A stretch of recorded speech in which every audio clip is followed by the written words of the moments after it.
In the modern world, where everything around us seems to move too quickly, our minds are easily swept up in anxieties and unanswered questions about the meaning of life.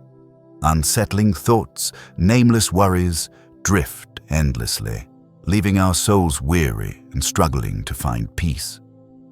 But is there a space, a moment of stillness, where we can release everything and truly listen to ourselves?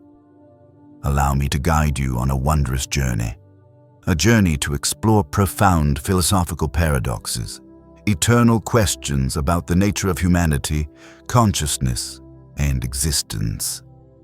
In these 3 hours, each story, each question will be a gentle step, leading your mind into a space free from worry, free from rush, where only peace and deep contemplation remain. As Carl Jung once said, "Until you make the unconscious conscious, it will direct your life and you will call it fate." Relax, release all worries, and let each thought about the essence of life, the profound meaning of existence, gradually carry you into a tranquil, serene state before you quietly drift into sleep. In this modern world, each passing day brings with it vague musings about the nature of humanity, about things we take as self-evident but sometimes cannot fully explain. Our minds grow busier, chasing anxieties, unanswered questions, making peace seem more elusive than ever. Today, I invite you to embark on a profound and reflective journey, where each philosophical question, each paradox that seems simple at first, unfolds new layers of meaning, helping us rediscover peace within the confusion of our souls. Philosophical paradoxes are questions that even the greatest minds find difficult to answer simply. They challenge what we consider reality, question the assumptions we hold about ourselves, the world around us, and our very existence. But it is within these questions that we can find peace. For sometimes, we don't need an immediate answer. It is the approach, the exploration of these questions, like an ongoing, endless journey that brings serenity to the soul. As Albert Einstein once said, "The most beautiful thing we can experience is the mysterious. It is the source of all true art and all science. The sense of mystery, the uncertainty about the things we think we know, is the endless source of inspiration for creativity and intellect." In those moments, we realize that sometimes the questions themselves are bigger than the answers. From the paradoxes that have no answers, we learn to embrace ambiguity, uncertainty, and it is in this acceptance that we find freedom for the soul. As we embark on this journey, I invite you to dive into questions that cannot be immediately answered. Questions that reason cannot explain, but touch both the heart and mind, evoking contemplation about the nature of existence. Each question, each paradox, will be like a gentle stream flowing into the soul, creating stillness and tranquility. Just like our shadow always accompanies us with every step, these paradoxes too are ever present, walking alongside life itself. In moments of stillness, we will realize that it is the unanswered questions that hold the key to the peace we seek. Each paradox is an invitation, a door that leads us into new depths of intellect and emotion. And perhaps it is in these very questions that you will find the answers to the unspoken worries within your own soul. Gently, without rush, without pressure, like the natural flow of time. Next, we will dive into one of the most profound paradoxes in the history of philosophy. The paradox of the ship of Theseus, where we will face the question, when every part of an object is replaced, is it still the same object? This is one of the classic philosophical puzzles, questioning the identity of both objects and human beings, raising deep questions about the nature of change and existence. This question not only challenges us about the preservation of identity, but also encourages us to reflect on the constant motion of life itself. So, I invite you to follow me as we continue this journey, to contemplate the unceasing change in the world, in humanity, and in ourselves. Each part of this journey is a step deeper into the tranquil space of knowledge and soul. Are you ready for the next step, where the philosopher's questions will slowly unfold, and you will gradually discover answers to the unspoken struggles of your own heart? On the journey to find peace for the soul, we cannot avoid the questions about the essence of ourselves, about what makes us who we are, and whether we can maintain our identity throughout our lives. One of the most profound and challenging questions about being and change comes from classical philosophy, the paradox of the ship of Theseus. Imagine a large ship which has set sail and served many long voyages.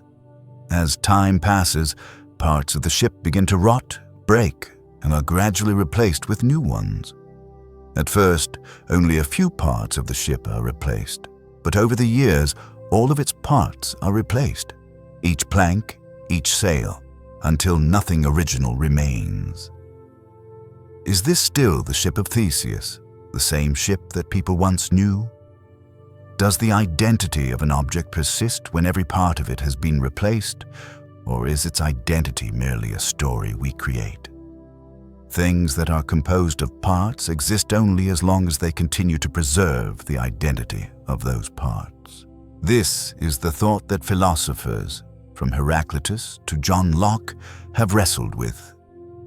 Yet this issue is not just about objects. It extends to the essence of human beings, to the great question of identity and change in our lives. From this perspective, we must face a profound paradox. The ship of Theseus is an example of the constant change in both objects and humans. But does this very change erase the original identity? If a ship is gradually replaced, piece by piece, does it still retain its identity, or has it become a completely new ship with new parts, even though it still bears the same name? This question is not just a philosophical puzzle. It reflects the very nature of humanity and the journeys we experience in life. Like the ship, we are in constant change, from small changes in personality, in relationships, to significant transformations in health and thought. Each time we wake, a part of us is different. The cells in our bodies are continually regenerating, and our thoughts, emotions, and even our sense of self are ever changing with each moment. So, are we still the same person after every change? Or are we merely a constantly recreating being, much like the ship of Theseus that has been replaced piece by piece? Socrates, one of the greatest philosophers known to us, once said, "Know thyself." So how can we know ourselves when our very essence is always changing?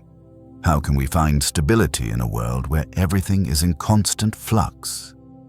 Every living moment, we may feel like we are not the same as we once were, and this creates a profound uncertainty. Is our identity a fixed entity, or merely a continuous process, like the ship of Theseus, always changing, always recreating, and we only know it through a name, a vague memory of who we once were? This question is not only about the material, it touches upon the soul, upon the essence of every human being in society. Plato once said that when we understand the nature of the world, we will realize that everything is merely a shadow on the wall, a dim reflection of a deeper reality we cannot see. The world we see with our eyes is only a rough copy of something deeper and more real. And it is in this view that we see the ship of Theseus not only as a question about a physical object, but also as a question about humanity. When we change, when parts of us are replaced, are we still the same, or have we become someone else? By asking this question about change, we are not only asking about objects, but also about ourselves. Can we maintain our identity when everything around us changes, when each thought, each emotion within us changes over time? The ship of Theseus invites us to reflect on this process, on the nature of change and the persistence of identity, urging us to ask, how can we know we are still ourselves when every part of us is in constant change? And in this philosophical journey, the questions do not end with the ship of Theseus. They lead us to other paradoxes, questions about being and existence, even time itself, where one action can change not only the identity of an object, but also the past, present, and future. In the next section, we will explore another paradox about time, the butterfly effect in time travel, where a small action can change the entire course of history, much like how stepping into the past can change a future that we cannot foresee. So as we continue this journey, let your mind expand to contemplate yourself, to reflect on change and the profound questions about the essence of existence. Are you ready to step further into the vast space of these paradoxes? As we continue our journey through philosophical paradoxes, a new question, a wonder of nature, begins to beckon us into the world of time. Time, a concept we often assume to be stable, a continuous flow where events occur sequentially and irreversibly. But do we truly understand time as we think we do? There is a theory that, right from its name, makes us pause and reflect: the butterfly effect. Imagine a storm being created by the flap of a butterfly's wings somewhere on Earth.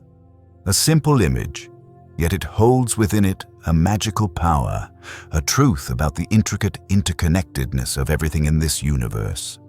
A small action, an event that seems harmless, can create massive changes beyond our imagination, like an uncontrollable chain reaction.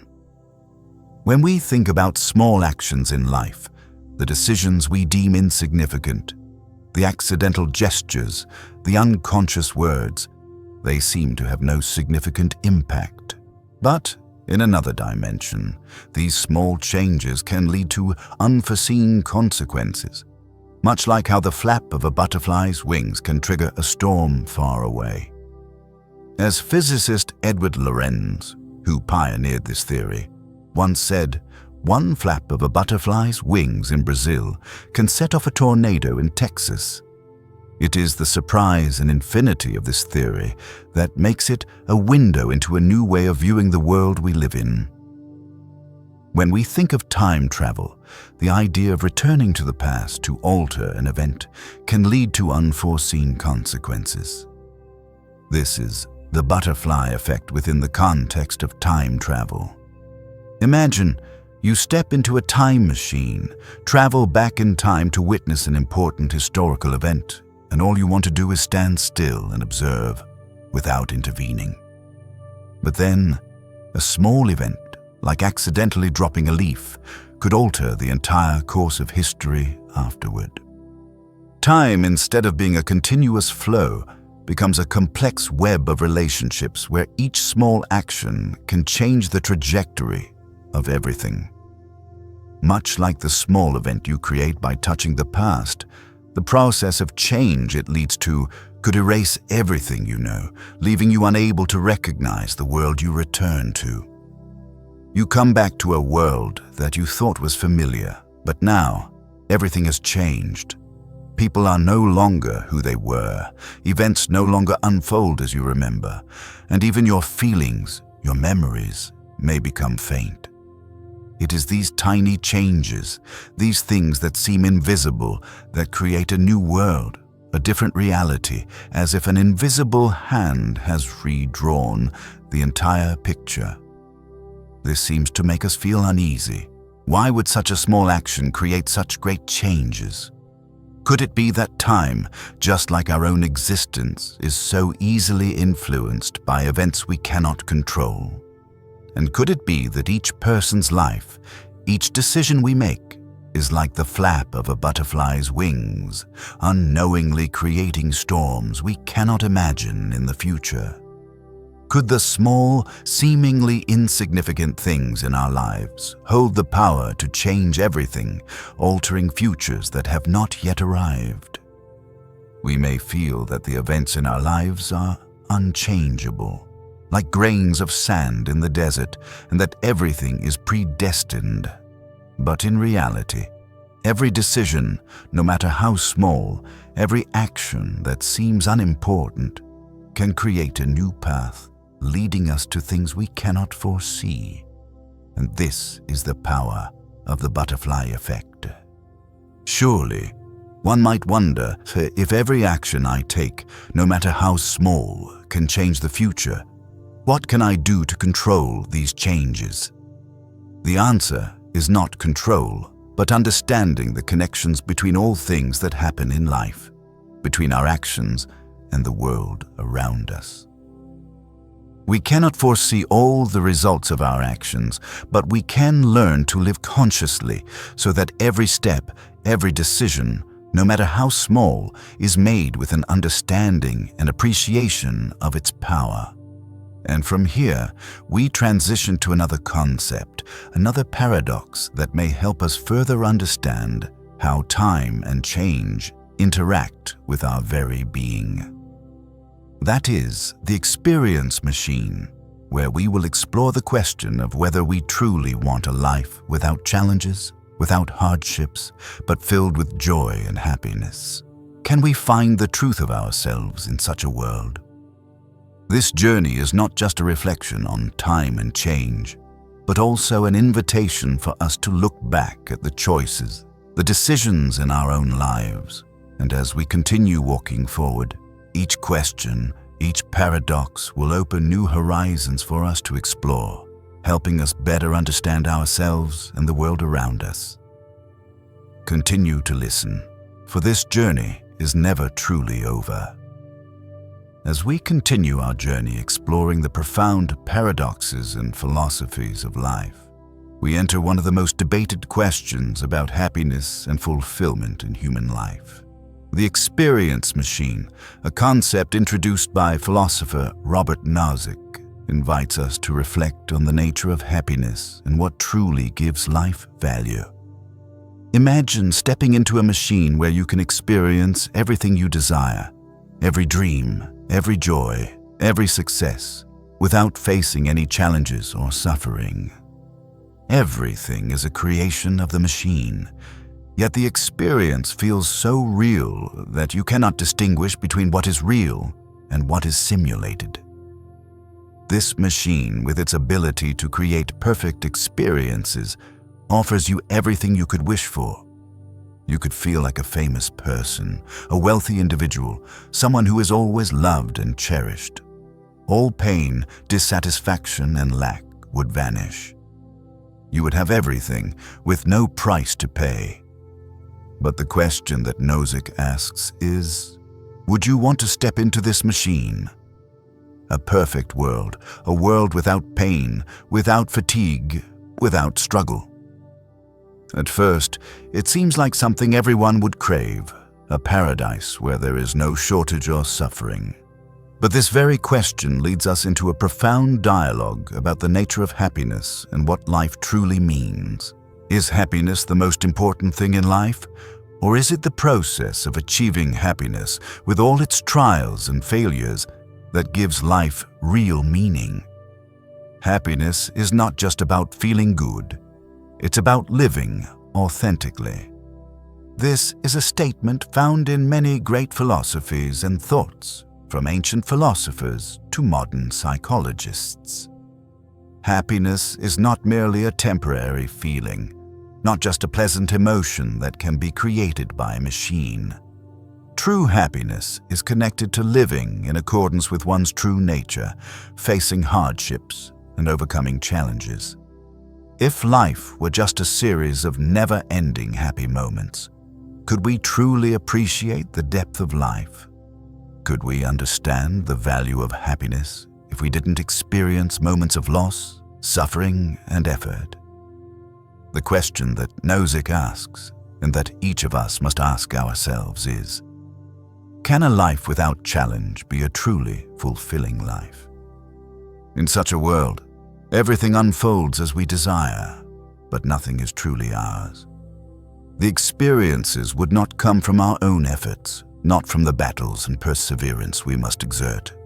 Everything is easy, but because of that, it lacks value.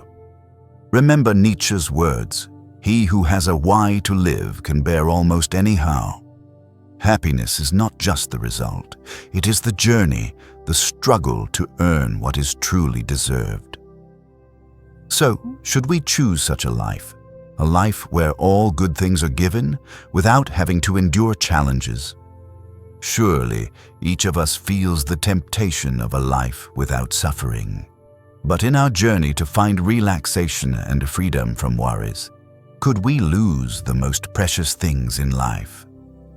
When we step outside the machine and face the real world, we realize that it is within imperfection, within the challenges and struggles, that we find the meaning of life. Thus, a life without suffering, without challenge, may not be a truly full life. It is like a beautiful painting, but lacking depth. A life with only fleeting joys will never bring lasting peace. Only when we dare to face the truth, to live in reality, with all its pain and uncertainty, can we truly appreciate the value of each moment, each effort, and of ourselves. Just as the ship of Theseus illustrates that change is inevitable and identity is not a fixed entity, the experience machine also calls us to reflect on the value of change and growth. In the next part, we will continue our journey with the quantum immortality paradox, where we will question the nature of existence and death, wondering whether there is a world where death is merely an ambiguous concept, or whether death is truly an irreversible end. So, let your mind roam free without haste to feel the depth in each question. For in facing these paradoxes, it is in the contemplation itself that we find ourselves in peace and serenity. In our journey of reflection on being and existence, we are once again confronted with a question that not only challenges conventional understandings, but also expands the boundaries of consciousness and time. The quantum immortality paradox is one of the strangest paradoxes, making us ponder life, death, and eternal existence in this universe. Imagine a moment when you face death.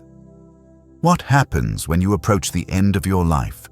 A fatal accident, a disease, or some event that could end it all.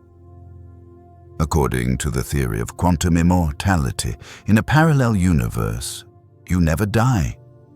Death is simply a transition between different dimensions of reality.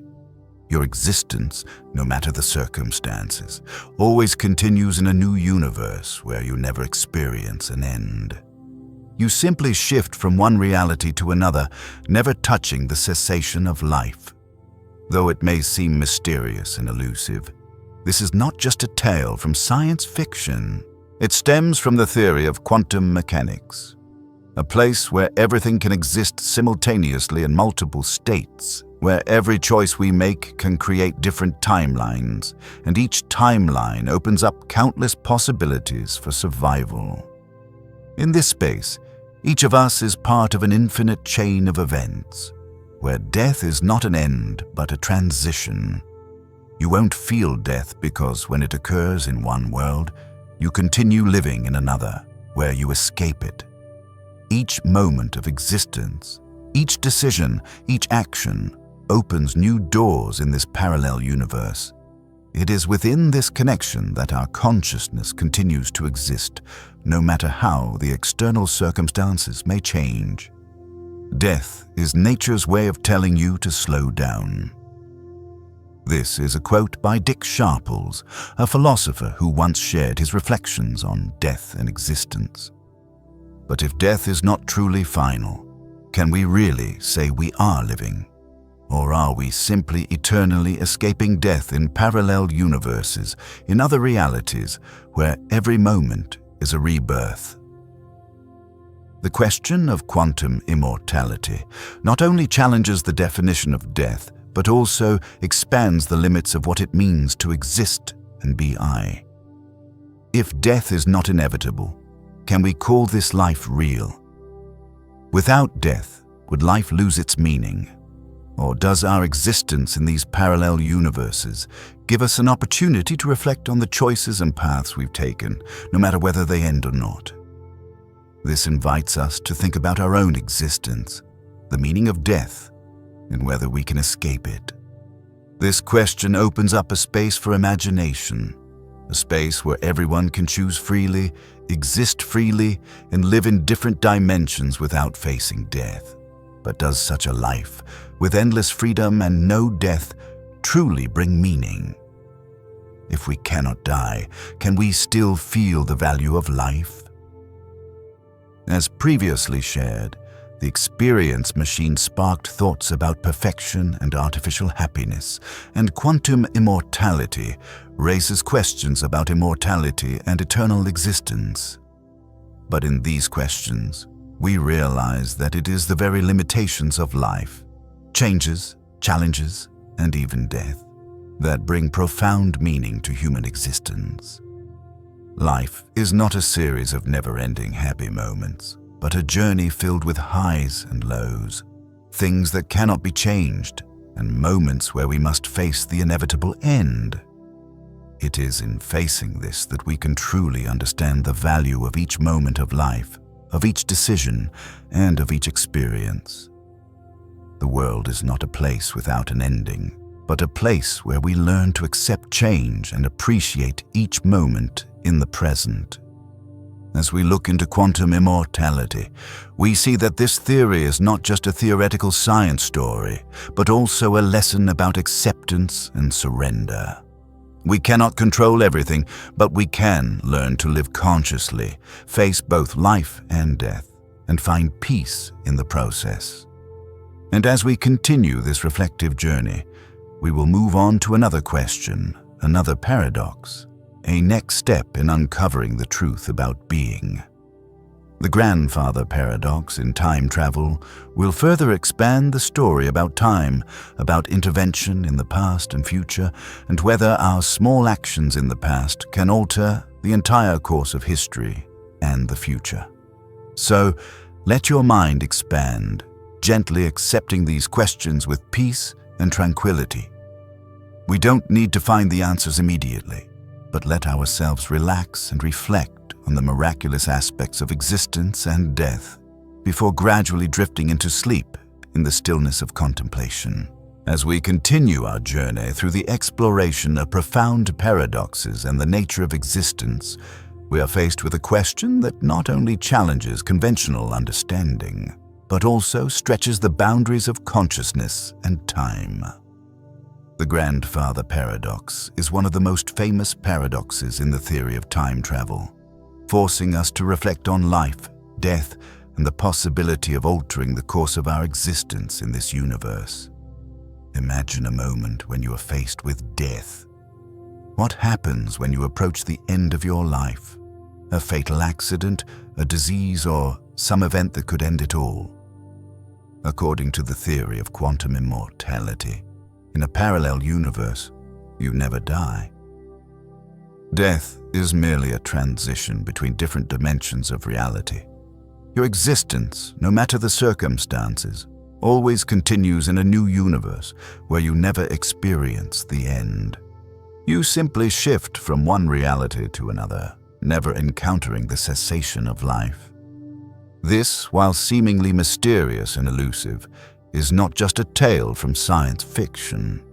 It comes from the theory of quantum mechanics, a realm where everything can exist simultaneously in multiple states, where every choice we make can create different timelines, and each timeline opens up countless possibilities for survival.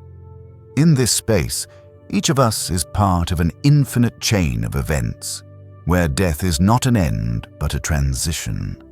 You won't feel death because when it happens in one world, you continue to live in another where you escape it.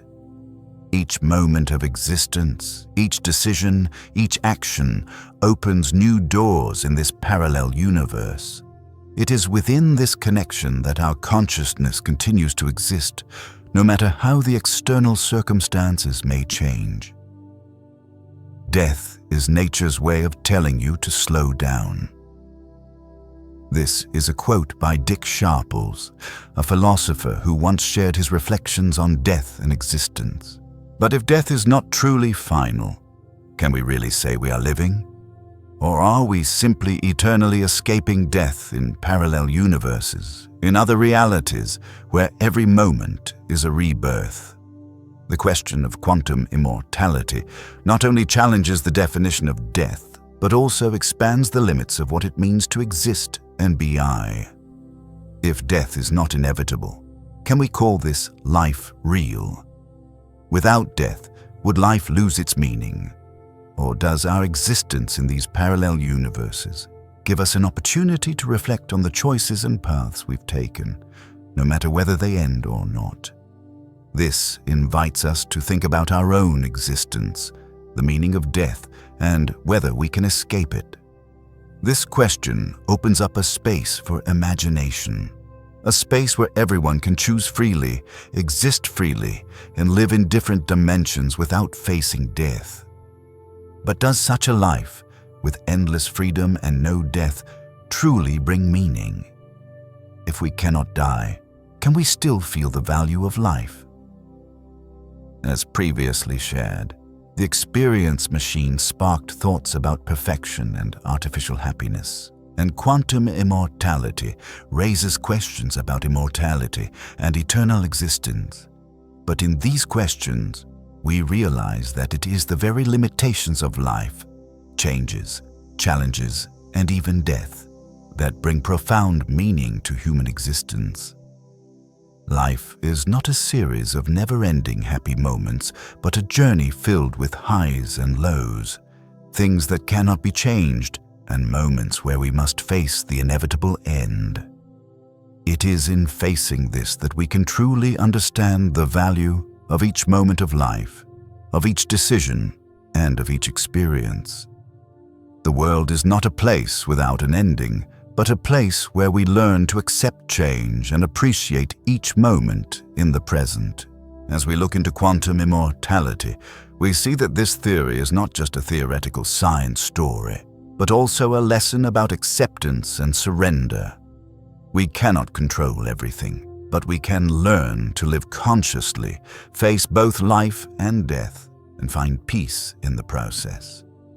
And as we continue this reflective journey, we will move on to another question, another paradox, a next step in uncovering the truth about being.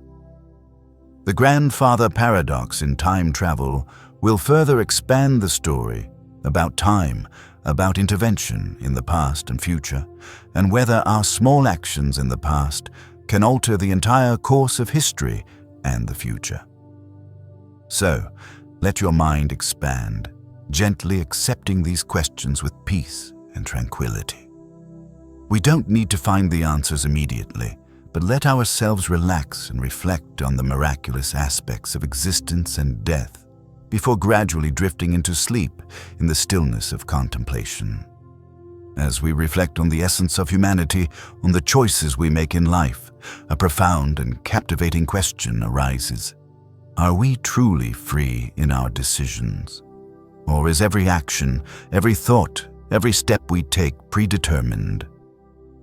Free will and determinism, freedom and fate, are two opposing concepts, yet together they form an eternal question about the nature of self-determination and control. As human beings, endowed with reason and the capacity for self-reflection, we are constantly confronted with this paradox. Is every decision we make truly from ourselves, or is it merely the result of a chain of causes beyond our control? When we pose this question, we cannot help but turn to great philosophers like Jean-Paul Sartre, who asserted that in a world without fate, humans are the creators of themselves through each action. Man is condemned to be free, Sartre said, for it is this freedom, though burdened with responsibility, that defines our humanity. In every moment, we are granted the power to choose, to act according to our will, and in that very moment, we must also bear the responsibility for our choices. However, does this freedom truly exist, or is it merely an illusion in a world full of unseen influences? If we view this from the lens of determinism, it seems that nothing in life is truly random. Every event, every action, has a preceding cause. From the perspective of fate, everything we do, every choice we make, is governed by factors beyond our control, from environment, genetics, to social and historical influences. Within this certainty, we may feel like puppets in a play that we cannot direct. Albert Einstein, one of the greatest minds of the 20th century, once said, "I am not free. I am merely a product of my upbringing and environment." Could it be that freedom is indeed an illusion, and we, as beings in this world, are simply reactions to the ceaseless forces of time and space? The sense that we decide and act freely might just be a small part of a much larger picture that we cannot fully see. As we confront these questions, the feeling of confusion seems inevitable. Our world, with its scientific laws, its invisible forces, seems to uphold the existence of fate. But is it possible for true freedom to exist in a world so full of rules and influences that we cannot control? When we look around us, can we truly say we are free? Or are we merely reflections of forces already set in motion long before we were born? With these reflections, we return to the question of ourselves. Can we change our lives? Or has everything already been determined before we were even born? And can there exist a place, a space, where we can truly experience our own freedom, a freedom untouched by external forces? The next part of this journey, the paradox of identity, will continue to expand these questions about being and change, and whether we are truly ourselves in a world where everything can change. The questions about free will and determinism are ones we cannot answer easily, but in listening to these questions, we find stillness in the soul, a sense of peace in the recognition of the complexity of life. So, as we continue this journey, I invite you to take a moment to reflect on your own freedom. Let your thoughts sink into a quiet space where the tension between free will and determinism can become a part of the tranquil journey within your mind. In seeking peace within these great questions, we may not find answers, but instead find ourselves. In each reflection, in each moment of contemplation about the nature of humanity.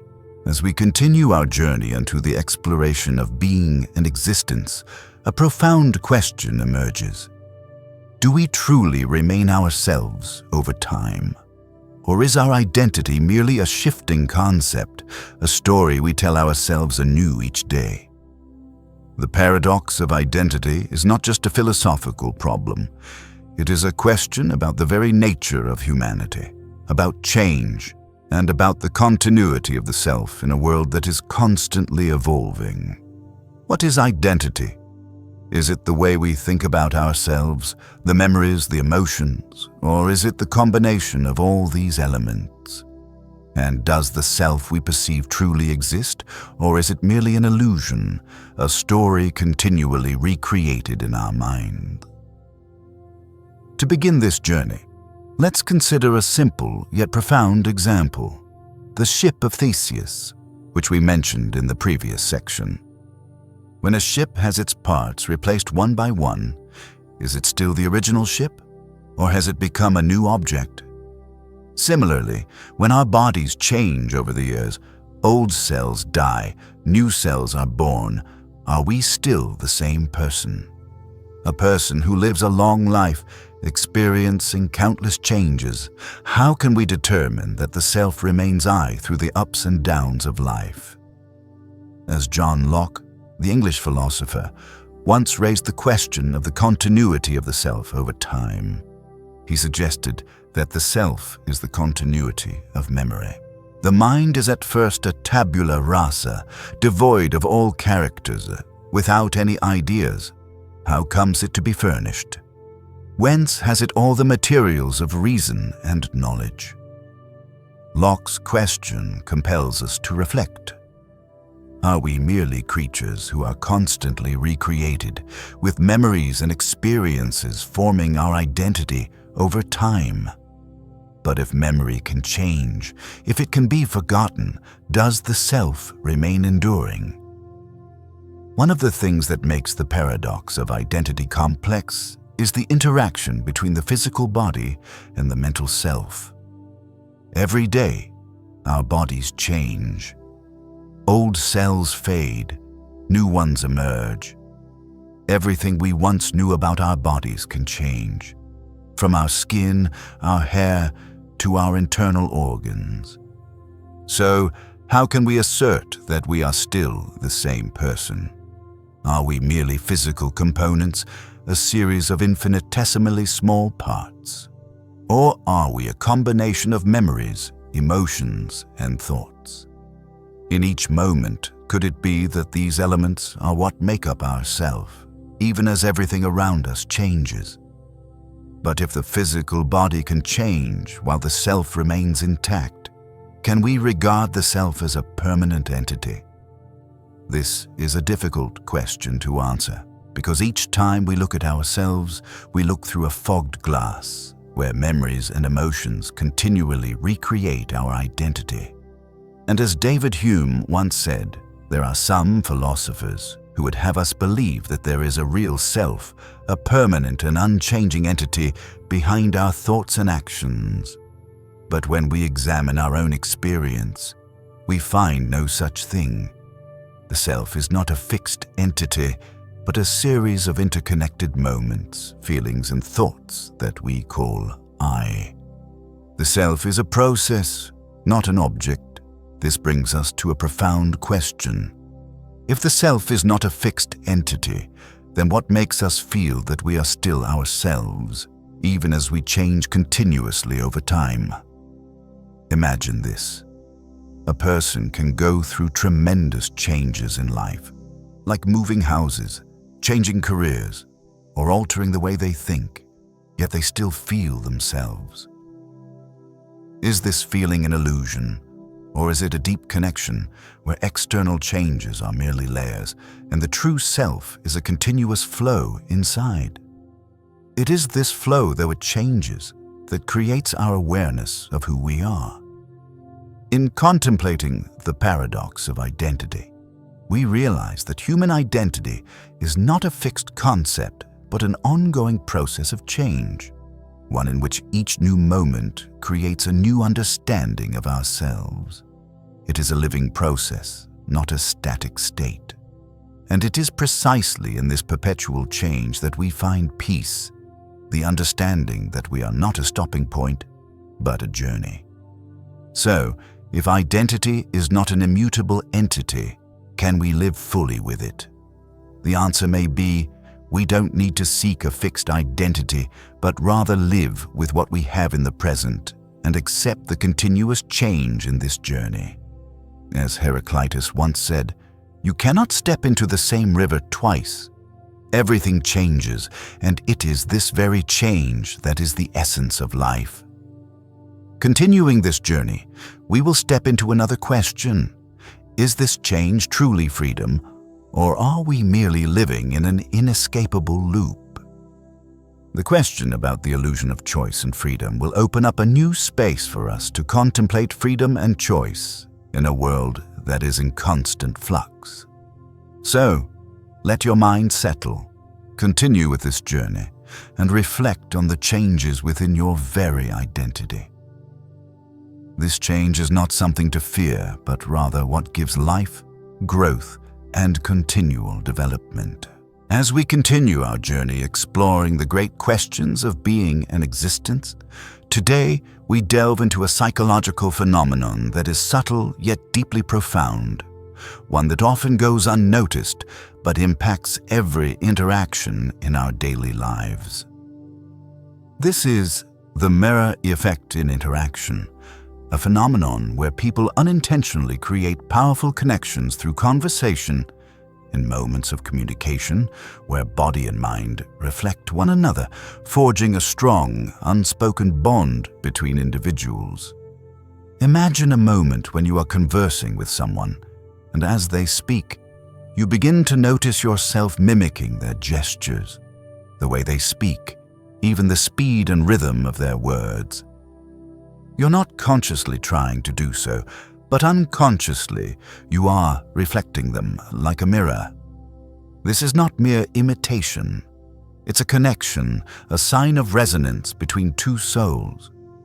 You and the other person are not just communicating through words, but through an invisible language, the language of reflection. The greatest thing you'll ever learn is just to love and be loved in return. This famous lyric from the song Nature Boy helps us understand the essence of the mirror effect. When we reflect others, we are not trying to imitate them. Rather, we are creating a space where love and connection can exist, where the other person feels seen and recognized, just as they see themselves through your reflection. This is the power of resonance in communication. When you and the other person are not only sharing information, but also sharing emotions, moods, and energy, the connection becomes stronger. No words are needed. A look, a gentle smile, a simple gesture can create a powerful bond between two souls.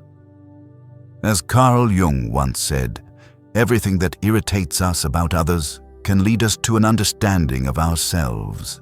Reflection not only helps us understand others, but also helps us understand ourselves, revealing emotions and thoughts we may not have realized. The mirror effect in communication creates a space of understanding where the other person feels respect, safety, and connection. This applies not only in conversations with friends or family, but in every daily interaction, from office meetings to encounters with strangers, or even brief moments in passing.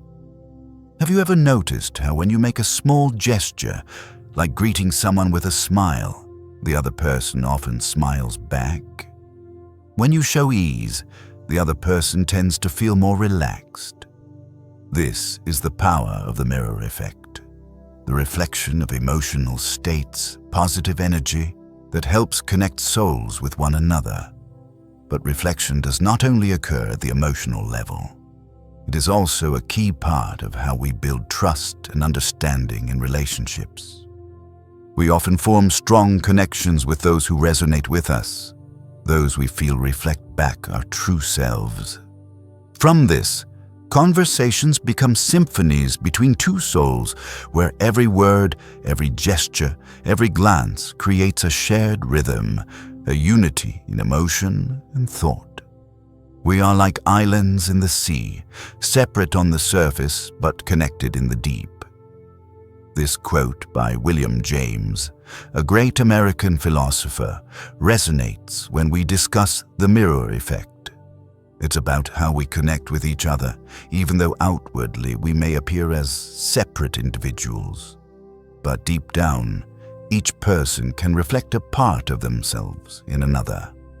And in this connection, we realize that despite our differences, in every meeting, in every conversation, we can find resonance, a deep commonality that words cannot express. Reflecting on the mirror effect, we come to see that every interaction is not just an exchange of information, but a process of engagement between souls. Every story, every thought, every emotion we share creates an opportunity to connect with one another, to understand ourselves through the eyes of another. And perhaps that's one of the reasons we feel safer and more at ease with those who can reflect what we are experiencing. When we see ourselves in the eyes of others, we feel recognized, loved, and understood. Much like the ship of Theseus from earlier, or the changes in the concept of quantum immortality, the mirror effect reminds us that each moment in life, every action, every interaction, can lead to profound changes. These changes don't just happen on a physical level, but on a spiritual, emotional level, when we begin to see ourselves through the reflections in our lives. As we continue this journey, there will be larger questions about the self and change, questions related to the paradox of consciousness. Can we truly understand ourselves when we are always looking through these continuous reflections? And is our self, in some way, a mirror where each of us is seeing an image of ourselves through others? So, let your mind gently drift into a quiet space where each question, each reflection, becomes an opportunity to understand more about yourself. Let these thoughts blend together, and gradually you will find peace in this invisible connection before you drift into sleep in the stillness of understanding and serenity. As we continue our journey into the exploration of human nature and consciousness, an interesting phenomenon emerges. One that is riddled with contradictions but is quietly shaping every interaction we have. This is confirmation bias, a form of cognitive distortion that causes us to seek out, accept, and evaluate information in ways that reinforce our pre-existing beliefs and viewpoints, while ignoring or dismissing contradictory data. This is one of the most profound features of the human psyche, and it creates illusions we are often unaware of in our daily lives. Surely, you've experienced debates or conversations where, no matter how clear the truth may be, you find it difficult to change your perspective. You feel as if you are defending something intangible, a deeply held belief that no evidence could possibly shake. Meanwhile, the other person, though they present strong arguments, cannot sway your thoughts. This is the influence of confirmation bias. As René Descartes, the great French philosopher, once said, "If you would be a real seeker after truth, it is necessary that at least once in your life you doubt, as far as possible, all things." But it is precisely in our quest for truth that we often fall into the trap of confirmation bias, where we cannot view things objectively, but instead strive to shape them to fit our beliefs. The reality is that we seldom question what we have come to trust, even if it may not be entirely correct. Confirmation bias doesn't just affect how we interpret the world, it interferes with every relationship in our lives. When we already have an image or perception of a person, a group, or a situation, we tend to only seek evidence that confirms that perception, while ignoring any events or details that might contradict it. A famous study showed that when confronted with opposing ideas, people not only reject these ideas, but also search for data that supports their beliefs. This is why debates often don't lead to a change in viewpoint, but rather create an endless cycle with no resolution. As Thomas Kuhn pointed out in The Structure of Scientific Revolutions, changes in scientific paradigms don't necessarily happen because new evidence is discovered, but often only when an old belief system can no longer explain new phenomena, and we finally accept alternative theories.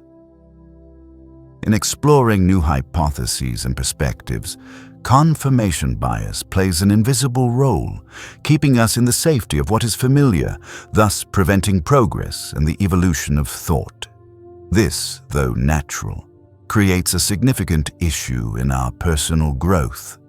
When we selectively filter information that aligns with what we already believe, we become increasingly locked into a cognitive filter that only allows certain thoughts to enter our minds. And when that happens, everything becomes narrow, shallow, and devoid of fresh perspective on how we view the world. But confirmation bias is not something easily recognized. We often don't realize that we are being influenced by it. When we enter a debate, read the news, or listen to a lecture, most of what we take in is filtered through the lens of our existing beliefs and experiences. Therefore, recognizing that we may be subject to confirmation bias is a crucial step in the journey of self-awareness. For it is only when we acknowledge the presence of this bias that we can truly expand our vision, embrace differing perspectives, and continue to develop our thinking. The most difficult thing in the world is to know yourself. This quote by Thales holds an eternal truth. Self-awareness, understanding the biases we may not see, is a great challenge. But it is only by confronting these biases that we can truly be free, truly take control of ourselves. And only then can we gain a clear vision of the world, free from the constraints of outdated beliefs, ready to embrace new truth. While confirmation bias is an intrinsic part of the human condition, it also presents an opportunity for growth. When we realize that we might be limited by our own beliefs, we can begin a journey of exploration, a quest for truth that isn't confined by old perspectives. This process requires patience and stillness, for only when the soul is relaxed and open can we see things clearly, unclouded by the biases of perception. At the same time, we might ask ourselves, if all of us are governed by confirmation bias, can we ever truly escape it and perceive the world objectively? Or perhaps, is it the subjective lens of each of us that creates the richness and diversity of this world? Thus, in this journey, we continue to seek peace and freedom within the soul, a place where every question, every reflection helps us understand more about ourselves and the world around us. Next, we will step into another paradox, the negative reinforcement loop, where we will continue to explore unconscious actions and the mental loops we unknowingly get trapped in, the things that profoundly influence our lives without us even realizing. So, let your mind settle. Relax into this space, and let each question, each reflection on confirmation bias guide you towards finding stillness within yourself before continuing to explore the hidden corners of the mind. As we continue our profound journey into the understanding of human nature and consciousness, today we step into an essential aspect of the human psyche, one that can unconsciously create endless loops in our actions and emotions. Loops we often fail to recognize. This is the negative reinforcement loop, a psychological cycle that keeps us repeating bad habits not because they reward us, but because they simply reduce the discomfort and tension in our minds. When you feel anxious, stressed, or threatened, you might instinctively seek ways to alleviate that feeling. This is quite natural, as all of us wish to avoid pain and seek comfort. However, what's crucial to note is that the actions we take to reduce discomfort aren't always beneficial to our well-being. And sometimes we find ourselves repeating these behaviors unconsciously, unaware that they are merely maintaining or even worsening the issues in our lives. To better understand negative reinforcement, let's visualize a simple situation from daily life. Imagine you have a stressful job, and as you begin to notice growing fatigue and anxiety, you decide to take a break by watching a movie or doing anything that provides immediate comfort. Immediately, the anxiety and stress decrease, and you feel relief. However, this reduction is not a long-term solution. The loop continues when you face a similar stressful situation and again react by seeking temporary relief without addressing the root cause. This is the negative reinforcement loop. You're not solving the underlying issue, you're simply reducing the unpleasant feeling in the moment. Each time you do this, you reinforce the action, creating an endless cycle that you can't break free from. The more you try to avoid something, the more it will pursue you. Carl Jung's words truly reflect the nature of negative reinforcement. What we try to avoid tends to come back stronger because we don't face it directly, but instead try to escape from it. In a world where we are constantly pressured by work, relationships, and societal expectations, it's easy to fall into this loop without even realizing it. The negative behaviors we engage in, like procrastination, avoidance, or using unhealthy methods of stress relief, not only delay our growth, but also hinder our ability to change and mature. It is not the strongest of the species that survive, nor the most intelligent, but the one most responsive to change. This reminder by Darwin highlights the importance of adaptability and change. While procrastination habits may provide temporary relief, they prevent us from seizing opportunities for positive transformation. Negative reinforcement does not just affect individual actions, but deeply influences how we build relationships. When we use avoidance to reduce discomfort in a disagreement, misunderstanding, or hurt feelings in a relationship, we don't truly solve the problem. Instead, we allow it to pass without healing. And in this avoidance, the issues only grow worse over time. This also applies to everyday habits, from unhealthy eating to avoiding responsibilities or not confronting feelings of loneliness. Negative reinforcement makes us feel that the only way to reduce suffering is by running away, but this escape only traps us further in the cycle. To truly resolve the issue, we must learn to face and overcome the discomfort instead of evading it. Awareness is the key to breaking free from this loop. Awareness is the first step toward transformation. Once we realize we are caught in the negative reinforcement loop, we can begin to change our behavior, replacing negative actions with healthier habits, like confronting discomfort, seeking long-term solutions instead of just temporary fixes, is the only way to break the cycle and open new opportunities for growth. Thus, negative reinforcement loop is not just a psychological concept, but an integral part of our self-discovery journey. It is through facing difficulties, accepting discomfort, and finding conscious ways to solve it that we truly mature. And only by breaking this loop can we live a truly free and fulfilling life.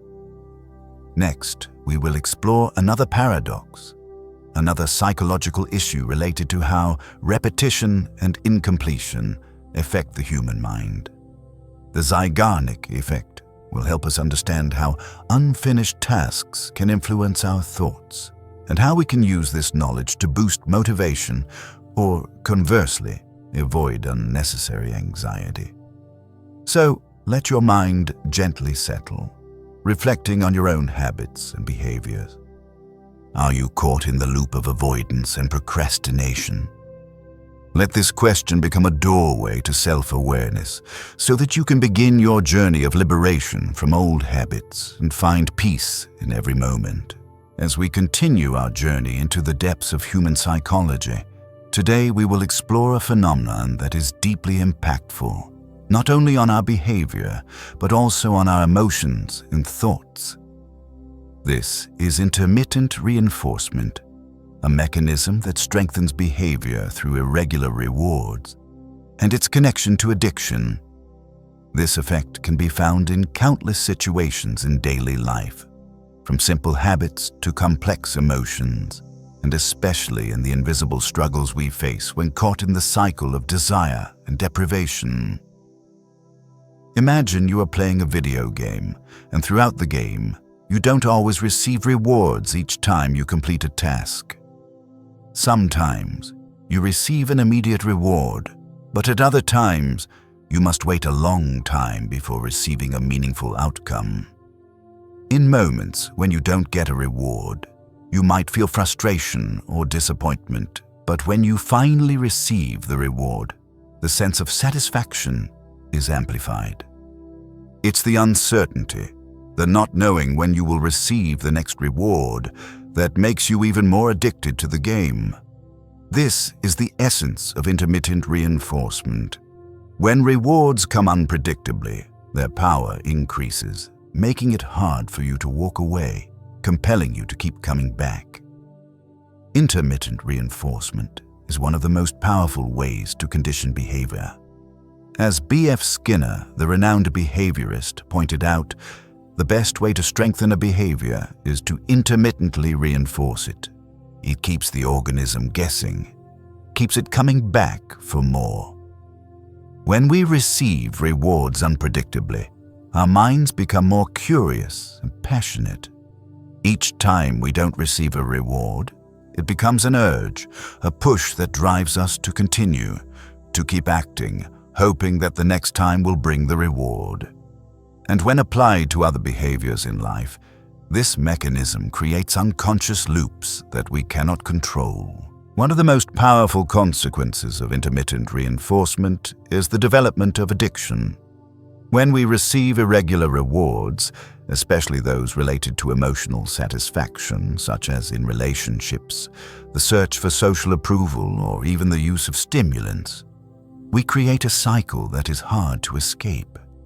Each time the reward comes, whether small or large, it reinforces the behavior, compelling us to seek that satisfaction again, without knowing when it will appear. It's in those moments of uncertainty, of feeling deprived, that we are drawn back to the loop, thinking we have control, but realizing we don't. You may have experienced this feeling in your own life. The craving for acceptance from others, the happiness that comes from receiving praise, or even in seeking temporary gratification from unhealthy habits. Each time we receive praise or attention, the feeling brings a brief joy, but then comes the emptiness, a sense of lack, which prompts us to seek it again. This creates a closed loop with no end, and in this journey, we realize that we are depending on external things to feel happy. However, like all psychological mechanisms, intermittent reinforcement doesn't always lead to addiction. It can also be used in positive situations to encourage motivation, perseverance, and effort. You've likely felt satisfaction after overcoming a challenge, even if rewards didn't come immediately. The uncertainty about the outcome makes you work harder, helping you maintain motivation and continue acting.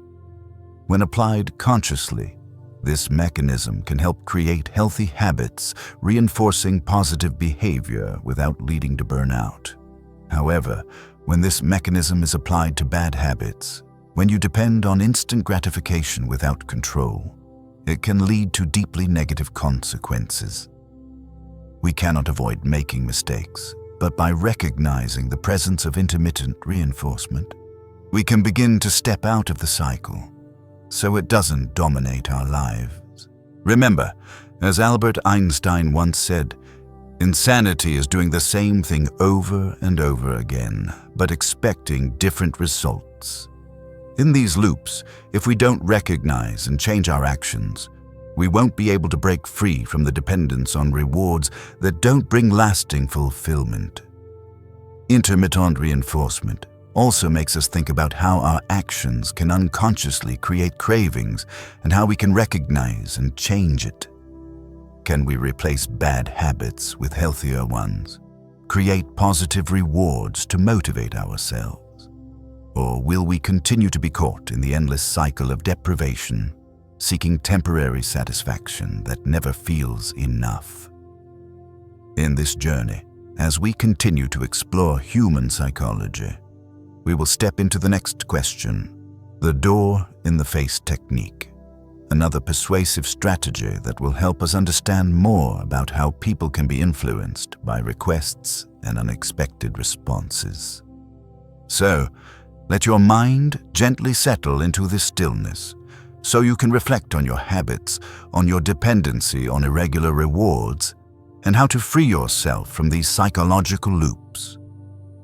Let this question help you recognize the value of each moment, and from there, find peace in your life. As we continue our journey into the profound aspects of human psychology, today we explore a psychological strategy that is subtle yet powerful, one that not only shapes behavior, but also influences our emotions and thoughts. This is the door in the face technique. a psychological method that uses rejection as a tool to make the other person agree to a request. Imagine you are in a store and the salesperson makes a large request, such as asking you to purchase an expensive item you have no intention of buying. You decline, feeling uncomfortable and explaining that you cannot afford the item. But right after, the salesperson makes a smaller request, perhaps offering a discount or suggesting a less expensive product. And strangely, you find yourself agreeing immediately, feeling that this new request is much easier to accept, even though it might still be above what you initially intended to spend. This is the effect of the door-in-the-face technique. We've all heard Aristotle's famous saying, "The only way to deal with this life meaningfully is to find one's passion."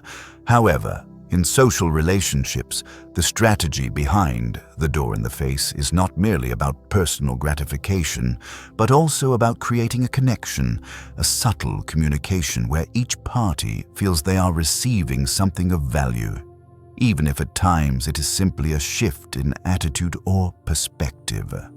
As social creatures, we are always immersed in a web of relationships and understanding. The door-in-the-face technique helps us not only comprehend communication strategies, but also become more aware of the underlying motivations behind our decisions. When an excessive request is made and rejected, we feel relieved, and when a smaller request is presented afterward, we easily agree because of the sense of relief and comfort, as if we are getting what we want without enduring too much difficulty. However, the door-in-the-face technique is not merely a psychological game. It also reflects deeper aspects of social psychology, where each of us is frequently influenced by unspoken strategies that we are unaware of. Rejection, while a natural response, becomes a tool to change behavior and thoughts.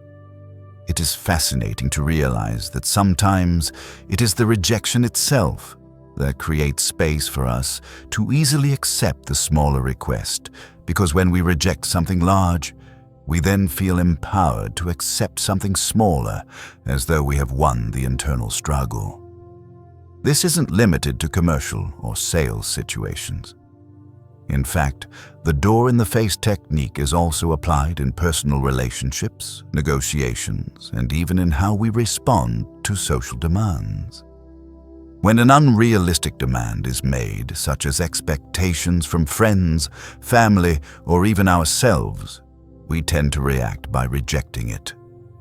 But then, when a smaller request is made, we feel comfortable and readily accept it because we feel we are not facing overwhelming expectations or excessive pressures. The door-in-the-face technique is truly a reminder of how we interact with the world around us, about how we communicate not only through words, but also through invisible strategies we use every day. We might realize that in our relationships, we too are caught in these strategies without being fully aware of them. The moments of rejection, the uncomfortable pauses, are part of a social game we engage in unknowingly. When we consider the door-in-the-face technique, a profound question arises. Is it true that in every interaction, in every request, we are always being influenced by hidden motives we do not recognize? Do we truly understand ourselves when participating in these psychological games? Or are we merely creatures driven by external forces, unable to take full control? Thus, as we continue this journey of reflection, we will step into the next question.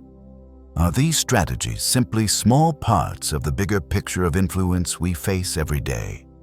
And can we ever become fully aware of all these strategies and free ourselves from the invisible effects they bring? Next in this journey, we will explore another paradox, the foot in the door technique, a contrasting strategy that has a profound impact on relationships and communication. Are you ready to continue walking into the world of these psychological techniques, where each question leads us to a new understanding of ourselves and the world around us? Let your mind gently drift through these questions so you can become aware of the invisible influences in your life and find peace in understanding these strategies before continuing on the next part of the journey. As we continue our journey through the profound aspects of human psychology, today we explore another subtle yet deeply impactful strategy that shapes not only our behavior, but also our emotions and thoughts.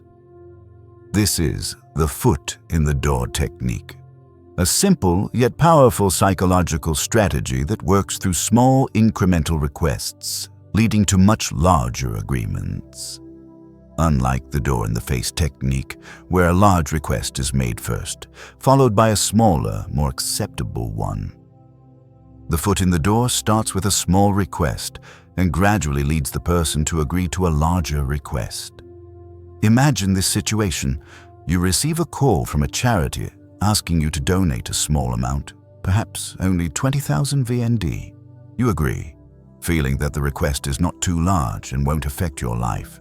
But then, a few months later, the charity calls again and asks for a much larger donation, possibly even millions of VND. Strangely, you find yourself agreeing again, without feeling pressured, but instead feeling that agreeing to contribute again is only natural, as you have already done so once before. This is the essence of the foot in the door technique, a simple psychological strategy that is incredibly powerful in influencing human behavior. In these moments, we are not just talking about normal communication, but about how even the smallest decisions can lead us into significant changes in our lives. As social beings, we often do not realize that the choices we make, seemingly harmless, can create profound shifts in our minds and actions. The crucial question here is, why do we so easily agree to a small request before accepting much larger ones? Are we, as social creatures, drawn into these subtle communication strategies without even realizing it? People do not simply react to the world, they create it.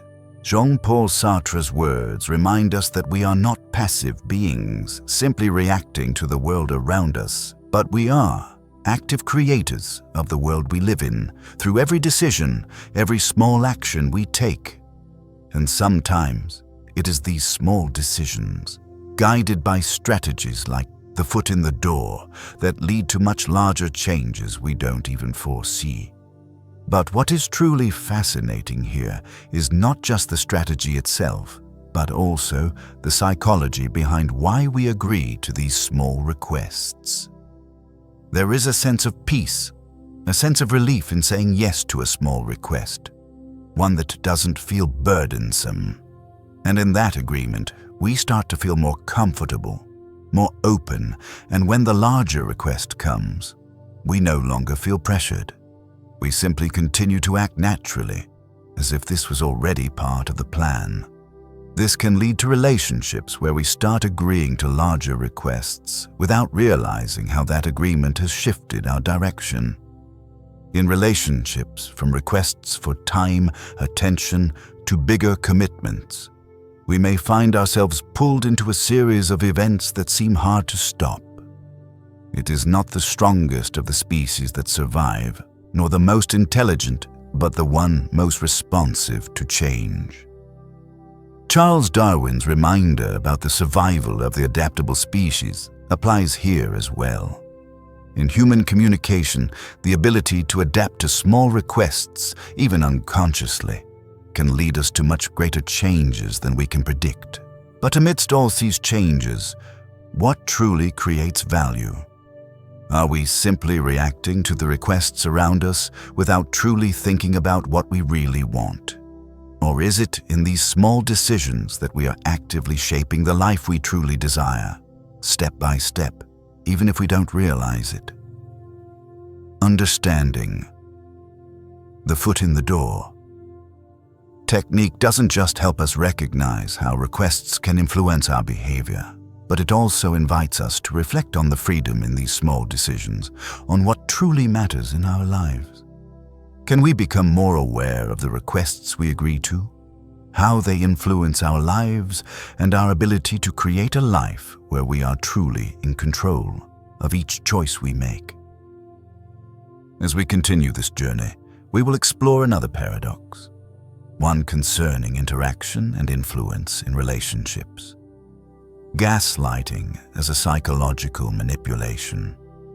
Can we be manipulated without realizing it? And how can we become aware of the invisible influences in our lives so we don't get caught in psychological games beyond our control? So, let your mind settle in this moment so you can reflect on the requests and decisions you've made in life and become more aware of the influence that each small action can have on your journey. Let these thoughts gently guide you into a quiet space where you can find peace before continuing on the next part of this journey. As we delve deeper into the layers of human psychology, today we face a subtle yet profoundly dangerous tactic that often hides within our interactions and relationships. Gaslighting, a term that may be familiar but is often not fully understood, represents a manipulation that undermines a person's trust in their own mind, causing them to lose their ability to distinguish between reality and illusion. This is not simply an act of manipulation. It is a gradual process that erodes the very foundation of a person's self-perception. Gaslighting is a strategy used by manipulators to make others question their emotions, thoughts, and even their perception of reality. The term originates from the 1938 play Gaslight, in which a husband systematically manipulates his wife into believing she's losing her mind by subtly altering things in their home and then denying it when she notices. The victim begins to doubt their own sanity, losing trust in their own senses, ultimately accepting the distorted truths the manipulator imposes. The result is the gradual loss of the ability to make independent decisions, leaving the victim in a state of confusion and uncertainty about their world. You may recognize the famous words of Friedrich Nietzsche: "He who fights with monsters should look to it that he himself does not become a monster." This is a warning about the power of manipulation and control within relationships, suggesting that when we engage with those with deceitful motives, we too risk becoming victims of the manipulation. But gaslighting is more than just a toxic interaction. It is a covert process of destruction where the victim begins to distrust not only others, but also themselves. When someone is gaslighted, they often find themselves in a state of self-doubt, unsure about what they feel or think. They might recall an event, but when denied by another, they start to question the accuracy of their own memory. Over time, they lose trust in their own emotions, thoughts, and perceptions. They begin to live in a world of ambiguity, where everything they know could be false. As Carl Jung so aptly put it, the most terrifying thing is to accept oneself completely. When we can no longer accept ourselves, when every thought and feeling is manipulated, we lose our self-awareness and ability to make decisions. Those who are gaslighted not only lose trust in others, but also in themselves. They may feel that they are not smart enough, not insightful enough, or not strong enough to confront the world around them. Every action, every emotion is undermined and replaced with subtle lies, making them gradually accept a false reality as part of who they are. This slow manipulation is extraordinarily powerful, wearing down the victim's sense of self. However, as with all psychological warfare, gaslighting does not only affect the victim, it also deeply impacts the manipulator. By manipulating someone else to achieve their goals, the perpetrator creates an illusory world for themselves, one they must continue to sustain through lies and deceit. In the end, they too are trapped in this fabricated world, where truth is distorted, and they too lose their sense of self. The unexamined life is not worth living. Socrates' words are a call to face the truth, even when it is painful, even when it brings loss. Gaslighting is the rejection of truth, living in an illusion where the manipulated can no longer see themselves clearly. Confronting the truth, no matter how difficult, is the only path to healing and self-recovery. When we are no longer manipulated, when we no longer live in a world of lies, we can reclaim our freedom and peace of mind. When gaslighting is a tactic that undermines our emotions and perceptions, we face not only external manipulation, but also profound internal change. The key is to recognize the manipulation, to realize that we have the right to be ourselves, to trust our own emotions, thoughts, and perceptions. Once we are aware of this, we can begin to heal, starting our journey of reclaiming ourselves in the stillness and peace of self-awareness. We can break free from the shadow of gaslighting by continuing the journey of self-discovery, accepting the truth about ourselves and no longer fearing the confrontation with reality. As we continue seeking truth and freedom, the scarcity trap in manipulation will be the next step in understanding how the feeling of lack and fear of loss can be used to manipulate our minds. Let your mind relax in this space so you can find peace in each reflection on truth and self-awareness. Gently accept the emotions you feel and allow yourself to be freed from the invisible manipulations so that you can move forward in this journey of healing. As we continue our journey exploring the subtle and profound aspects of human psychology, we now confront one of the most powerful and insidious psychological tactics that individuals or organizations can use: brainwashing, a process that alters a person's thoughts, emotions, and actions through the manipulation of their consciousness. Mind control, or brainwashing, is not a temporary shift. It is a profound, silent, and lasting process that strips the victim of control over their own mind, turning them into a tool for the manipulator's objectives. Brainwashing does not just occur in extreme environments, such as cults or political regimes. It can also lurk within relationships, in media strategies, and within modern society, where information is constantly flowing. What makes brainwashing so terrifying is that it doesn't change someone instantly or in a stark way. Instead, it creates a gradual process that clouds the victim's ability to perceive reality. The victim begins to accept things they would never have believed before, and even the most irrational changes are woven into a new truth that they come to trust. The most powerful weapon on earth is the human soul on fire.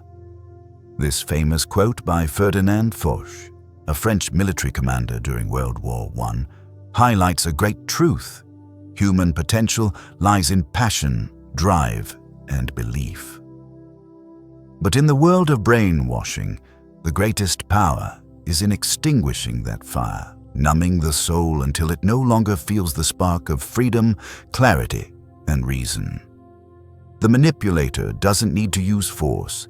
They simply need to erode the victim's ability to discern the truth, leaving them incapable of making independent decisions.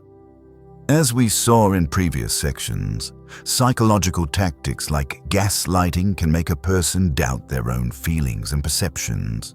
Brainwashing takes this a step further, fundamentally altering the victim's thought processes, causing them to accept falsehoods as truth, unable to distinguish between reality and illusion. This creates a state of passive compliance, like a cocoon around their mind, where they become obedient followers, doing things without understanding why. Jean-Paul Sartre's famous quote, "Man is condemned to be free," speaks to the responsibility each of us carries for our own choices. It is a reminder that freedom, though a burden at times, is at the core of human existence. But in brainwashing, this freedom is taken away, the person is no longer themselves. They become a shadow of what the manipulator wants them to be. Their sense of self is erased, leaving only blind submission to the false truths that have been instilled in them. Mind control is not something confined to dystopian stories or dangerous organizations. It can manifest in even the most familiar relationships, in ordinary conversations, where one person subtly manipulates the emotions and thoughts of another, often without even realizing it. Manipulation does not always come in the form of brute force. It can be gentle, hidden in the form of advice, invisible influence over emotions, and even what is considered right or wrong. In our modern society, where information is a powerful tool, psychological manipulation through information has become stronger than ever. A single article, a news broadcast, or a video can alter the thoughts of millions. Not because it provides accurate information, but because of how it is presented, how it captures emotions and influences the psychology of those who consume it. Most people don't realize they are being manipulated by these images and messages. This is one of the reasons why brainwashing is such a powerful tool. It does not only change behavior, it changes how people perceive and understand the world. It blurs the lines between truth and lies, leaving the victim unable to recognize that they are being manipulated. In the process, they lose not only their freedom, but also their identity. The greatest enemy of knowledge is not ignorance. It is the illusion of knowledge. This quote by Stephen Hawking accurately reflects what happens in brainwashing. When a person is manipulated, they believe they know the truth, that they have everything figured out, but in reality, they are living in a world where the truth has been distorted, altered to serve other purposes.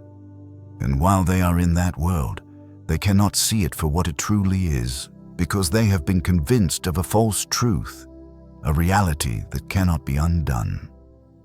But in these moments, when we recognize the manipulation and the loss of freedom, we can begin the journey to reclaim ourselves. Self-awareness is the key to breaking free from this manipulation. When we realize these strategies are at play, when we understand we may be influenced, we can find ways to protect ourselves, to stop being governed by thoughts and emotions that are not our own. Mind control and brainwashing can be terrifying tools, but it is in the recognition of this manipulation that we find freedom. This freedom is not about controlling everything around us, but about understanding that we have the power to choose again, to choose to live in alignment with our true selves. As we continue this journey, let your mind relax and gently step into the questions about identity, freedom, and manipulation. And then, in the awareness of your own being, we will move on to the next question. Could it be that we are also manipulated by feelings of scarcity we don't even recognize? The scarcity trap in manipulation will continue to expand these reflections. So, let this stillness touch your soul, helping you recognize and reclaim your freedom in each moment. Let these thoughts gently lead you into a quiet space where you can find peace before continuing to explore the deeper parts of human psychology. As we continue our journey into the deep realms of human psychology, today we explore one of the most powerful and insidious psychological strategies that we often fall prey to without even realizing it: the scarcity trap. This is not just a social phenomenon or a marketing tactic. It is an intrinsic part of human psychology, a mechanism that everyone can unknowingly slip into. When we think of scarcity, we often associate it with material resources, water, food, consumer products. But scarcity isn't limited to the tangible. In our inner world, scarcity can manifest as a lack of affection, a deficiency in recognition, or even a shortage of time. The scarcity trap occurs when we feel that everything in life is limited, from money, opportunities, to love and happiness. And it is this feeling of lack that drives much of our behavior. Wealth consists not in having great possessions, but in having few wants. This quote from Epictetus, a Stoic philosopher, reminds us about the essence of true prosperity. While modern society constantly pushes us to acquire more and possess more, Stoic philosophy asserts that true wealth comes from recognizing that what we need isn't something external, but rather an internal sense of sufficiency. Yet, when we fall into the scarcity trap, we begin to view everything around us through the lens of scarcity. We feel that we must have more and more to live a life of value. And in this sense of lack, our minds become bound, trapped in an endless cycle of longing. A simple example of the scarcity trap is when we chase after things we believe are special, things that seem only achievable when they are rare. Think of a rare item, a once-in-a-lifetime opportunity, or a relationship that you feel you must hold on to, even when it may not be good for you. When scarcity is created, the attraction of that object or opportunity grows stronger, and sometimes it is this very sense of lack that drives us to act impulsively without thoroughly considering the consequences. The fear of missing out, of losing a chance, makes us feel as though we've lost a part of ourselves, pushing us to seek out more opportunities and chase after the next fleeting chance. The scarcity trap doesn't only affect consumer behavior or the pursuit of material things, it deeply influences our personal relationships and emotions. When we feel a lack of love, attention, or connection with others, we may begin to accept things that aren't healthy simply because we feel there's nothing else. Relationships can become exploitative, or expectations of love can become distorted because we fear missing the opportunity to be loved. This sense of scarcity makes us confront a deep fear of loss, and it is this intense feeling that drives our actions. Because the scarcity trap often causes us to act from a place of emotion rather than reason, it's essential to recognize it so that we don't get caught in this cycle. The more you have, the more you want, as Epicurus, the ancient Greek philosopher, reminded us. Satisfaction doesn't come from having more. It comes from understanding that true happiness arises from acceptance and contentment. When we feel that we lack something, we are more prone to anxiety, and anxiety is where the scarcity trap exerts its most powerful influence. When the feeling of lack dominates our minds, we begin to act out of fear and worry. Every decision becomes heavier, every step more fraught with concern about what we might lose. But it is precisely in recognizing the scarcity trap that we can begin to find freedom. Freedom is not in having more, but in knowing enough with what we already have. When we stop chasing after what is out of reach, when we understand that true wealth comes from inner contentment, we find peace in the present moment. As Socrates once said, "He is richest who is content with the least." True wealth does not come from accumulating material things, but from the ability to accept and live harmoniously with what we have. When we stop viewing the world through the lens of scarcity, when we stop chasing things beyond our control, we begin to find satisfaction in what we already possess. And it is in this awareness, in breaking free from the scarcity trap, that we can live a life of abundance. However, this awareness is not easy to come by. The scarcity trap is often hard to recognize when we are swept up in feelings of lack, in endless desires, but in recognizing it, we can step outside the limits of our own mind. When we understand that what we are seeking is not always something rare, but rather an appreciation for what we already have, we will feel true freedom. As we continue this journey, we will move into another concept, the paradox of consciousness. where we will question the nature of awareness and existence. Can we truly understand ourselves when we don't even fully perceive all the factors influencing our minds? Let your mind gently rest in this moment of reflection on the scarcity trap, and allow the peaceful feelings to guide you toward an understanding that, in every moment, true peace comes not from what is lacking, but from the understanding and acceptance of what is enough. As we continue our journey into the deeper aspects of human psychology, we encounter a profound and elusive question, one that even the greatest minds in the history of philosophy have yet to fully answer: the paradox of consciousness. Consciousness, the very essence of awareness, is one of the most miraculous and complex phenomena we experience as human beings. It is our ability to perceive, feel, and think about the world around us, about ourselves, and about what is happening in our minds. But within this complexity, consciousness presents a paradox that is not easily overcome. We know that consciousness is an integral part of every moment of our lives.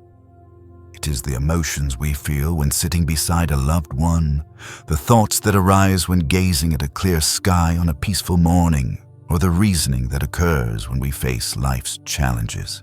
But if we pause and ask, how can a physical brain with its cells and electrical signals give rise to subjective experience?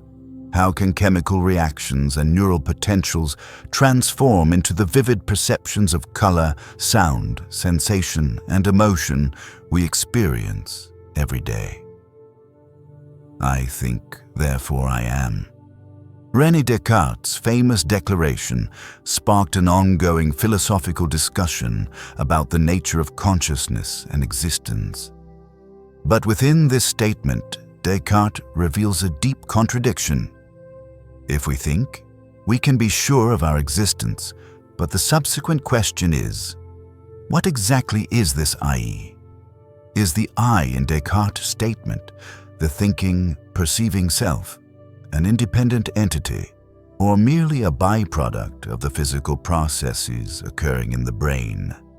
And if it is only a byproduct of chemical and electrical processes in the brain, why do we experience the world through a personal lens, with our own emotions, thoughts, and memories?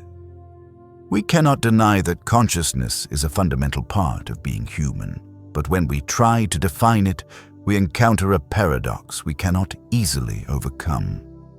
The question is, can we truly understand consciousness when we can only approach it from a singular perspective, our own? The mind is everything. What you think, you become. This quote from Buddha reminds us that our consciousness, thoughts, and perceptions do not simply reflect the world, but actively create it. But can we truly understand the world if, with all our awareness, we cannot fully understand ourselves? The so-called hard problem of consciousness, introduced by David Chalmers, remains one of the most significant questions in both philosophy and modern science. This problem is not about how the brain works or how we perceive the world, but about why there is perception at all. Why are we able to experience the sensations of color, sound, or deep emotions, while a computer, despite processing millions of calculations per second, does not have that experience? Why do objects appear to us as a flow of sensations, while to an unconscious object they are merely physical and chemical signals? As Thomas Metzinger suggested, there is no such thing as a self. There is only the experience of being the self. This is a challenging perspective, an idea that the self is merely an illusion, a result of neurological processes in the brain and not an independent, fixed entity. From this view, the self is not a static thing, but a way in which we organize and understand our experiences. In some ways, this understanding might help us confront a difficult reality. Perhaps the I we call ourselves is simply a reaction of the brain to the external world. So if the self is just an illusion, a result of neurological reactions, what then is the truth of being? I am not what happened to me, I am what I choose to become. Carl Jung's words suggest that it is our choices, self-awareness, and personal growth that shape our being.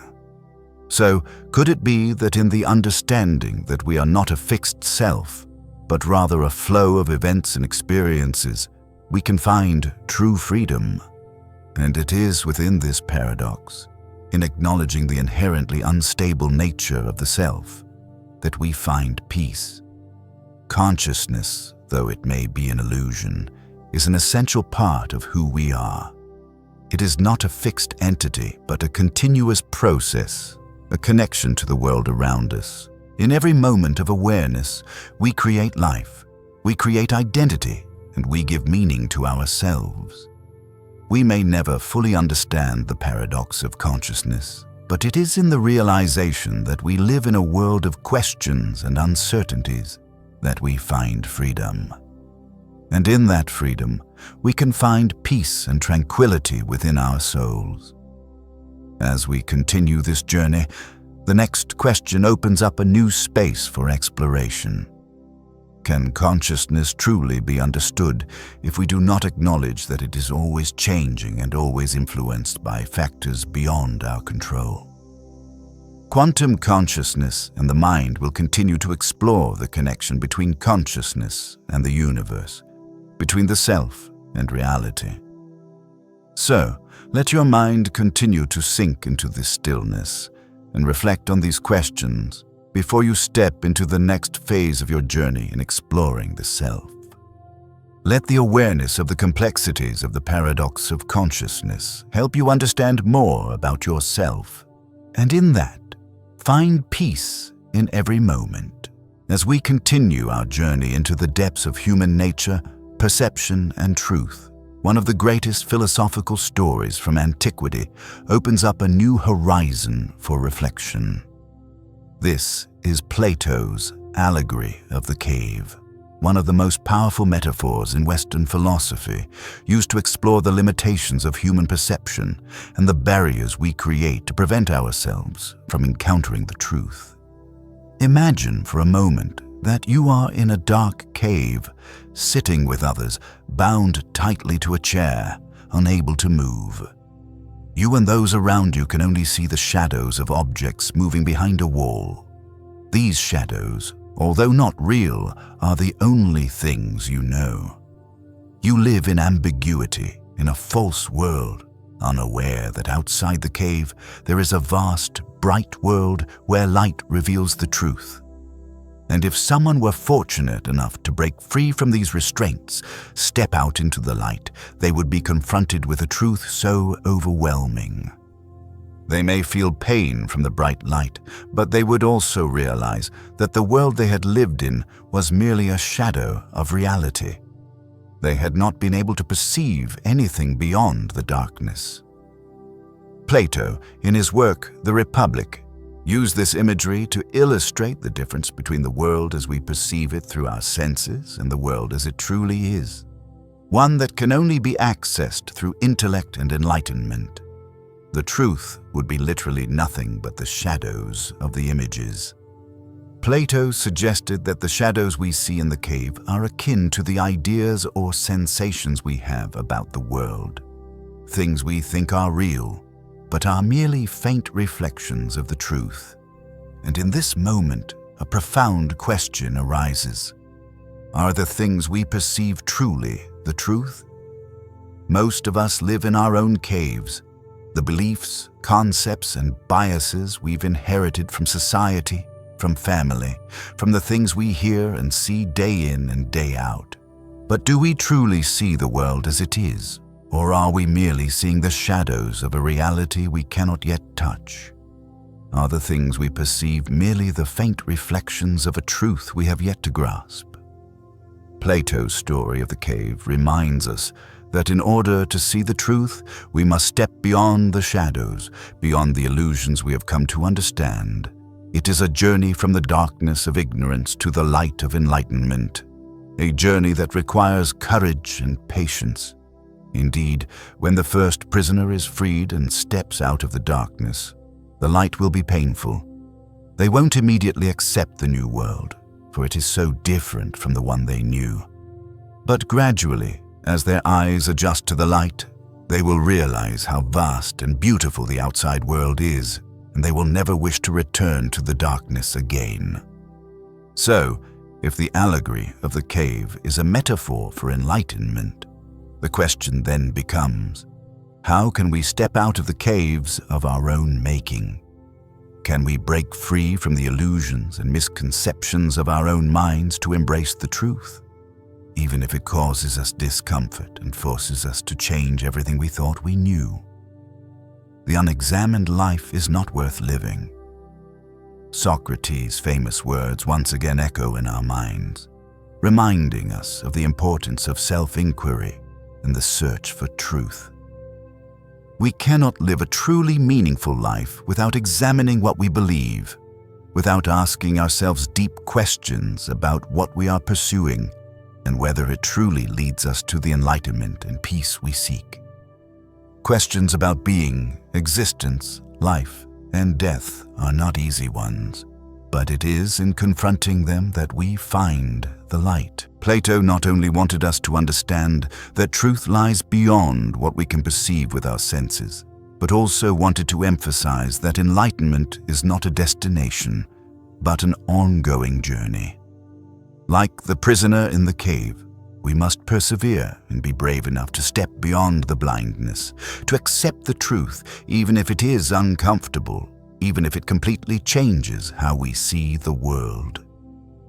As we continue this journey, the questions will not stop at the allegory of the cave. We will explore further paradoxes, questions about perception and truth. The explanatory gap in consciousness will continue to raise profound questions about how we perceive the world and whether we can truly understand ourselves if we do not acknowledge the deeper forces shaping our minds. So, let the reflections on light and darkness, truth and illusion, guide your mind into stillness.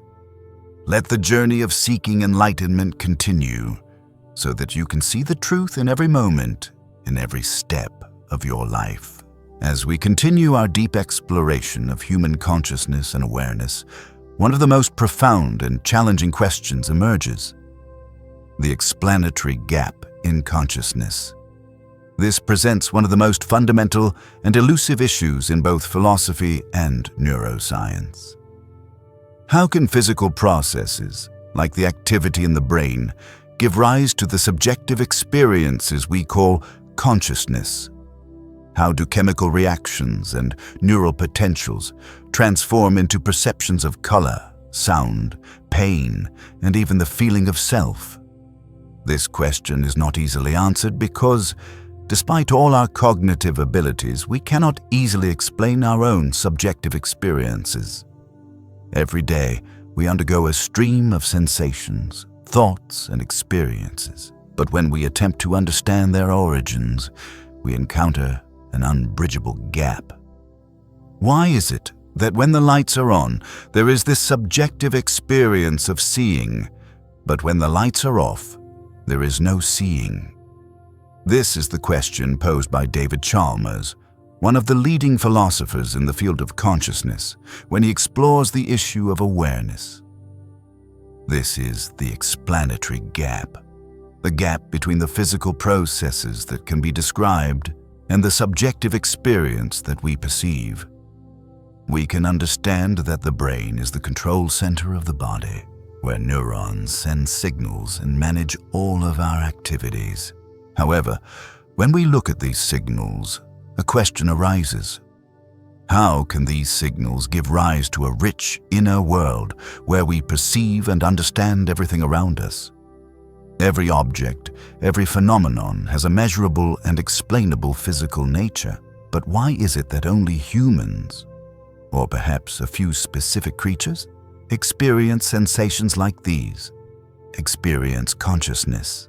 And if consciousness is just a byproduct of brain activity, can we truly understand its nature if we cannot fully grasp these subjective experiences? This question has been posed by great philosophers throughout history, from René Descartes to Thomas Metzinger, and while there have been advances in understanding the brain and cognition, the core issue remains unresolved. The explanatory gap reminds us that there may be limits we cannot surpass in understanding life, a life that cannot simply be viewed through the lens of physical science. The mind is everything. What you think you become, as Buddha said, reminding us that our consciousness and subjective experience create our world, but that doesn't mean we can fully explain or describe that world through physical science. And it is within this paradox that we see that consciousness is not just a simple phenomenon, but an integral part of human existence. While science can describe every physical process in the brain, chemical reactions, neural signaling, we still cannot understand consciousness from a purely physical standpoint. It is the abstraction and subjectivity of consciousness that forces us to confront a gap that cannot be easily filled. This explanatory gap is not just a scientific problem, it is a philosophical one, and it is a personal one. If we cannot fully understand the nature of consciousness, can we truly understand ourselves? Or are we simply living in a world of hypotheses where each sensation, each experience could be explained in ways we can't fully comprehend? The unexamined life is not worth living. Socrates' words echo in our minds, reminding us that this life, though full of mysteries, continually invites us to question and explore deeper truths about ourselves. In our journey through life, we inevitably face the explanatory gap. It is an essential part of understanding and accepting our own being, that not everything can be explained, that there are questions we may never answer, but it is precisely in these questions that we find freedom and peace in accepting uncertainty. This acceptance is not surrender. It is an openness to the unexplainable, a deep connection with the self and the world around us.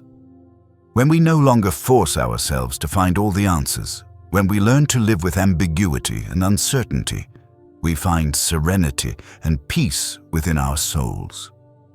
Next, we will explore another paradox: quantum consciousness and the mind, where we will continue to expand our thoughts on the connection between consciousness and the universe, the existence of the self in a world we may never fully comprehend. Let your mind rest in this space, allowing you to accept and live with the questions, the paradoxes of consciousness, and in them, find peace before you continue on the next phase of your journey. As we continue our profound journey into the complexities of human psychology and perception, one of the most intriguing and elusive philosophical questions arises: Moore's paradox. This paradox, although seemingly simple, challenges our understanding of belief, speech, and perception in ways that force us to reflect on how we process and reconcile contradictions in our own minds. To better understand Moore's paradox, let's consider a straightforward but deeply thought-provoking example. Imagine someone says, "It is raining, but I do not believe that it is raining." This statement, while grammatically and logically valid, creates confusion and even contradiction. If a person says, "It is raining," we naturally assume they believe it, because typically, people only state things they believe to be true. Yet, when the same person claims they do not believe it is raining, we immediately sense something is wrong, even though the statement itself doesn't violate any grammatical rules. This creates a paradox. How can a person assert something they simultaneously deny believing in? The philosopher G.E. Moore introduced this paradox to highlight the inherent inconsistency in how humans process beliefs and statements. While, in theory, We might say things we do not believe. How is it that a logical statement can contradict the very beliefs of the person making it? This is the core issue Moore's paradox presents. When a person asserts a clear truth while simultaneously denying their belief in it, the statement not only creates a contradiction, but also raises questions about how we understand and interpret claims about reality. You may wonder, can we truly believe in the things we say, or are these statements simply reflexive, distortions in our perception? This is the question that Moore's paradox raises, and it serves as a reminder of the internal contradictions we often experience in our thoughts and actions. In our daily lives, we frequently have thoughts and make statements that we do not fully believe. We might say that we love someone, but feel detached from that love in our hearts. We might claim that we want to change a bad habit, but deep down, we don't truly believe in our ability to do so. It is in these contradictions that we begin to recognize that our thoughts and words do not always align with what we truly believe. And this is where Moore's paradox becomes especially intriguing. It is not just a logical puzzle, but a reminder of the dissonance between our perceptions and actions. We often live in contradictions between what we assert and what we believe. And it is in these contradictions that anxiety and uncertainty can arise. If we cannot trust the things we say, can we trust ourselves? As Socrates once said, "To know thyself is the beginning of wisdom," but how can we truly know ourselves when we don't even fully understand the contradictions in our thoughts and feelings?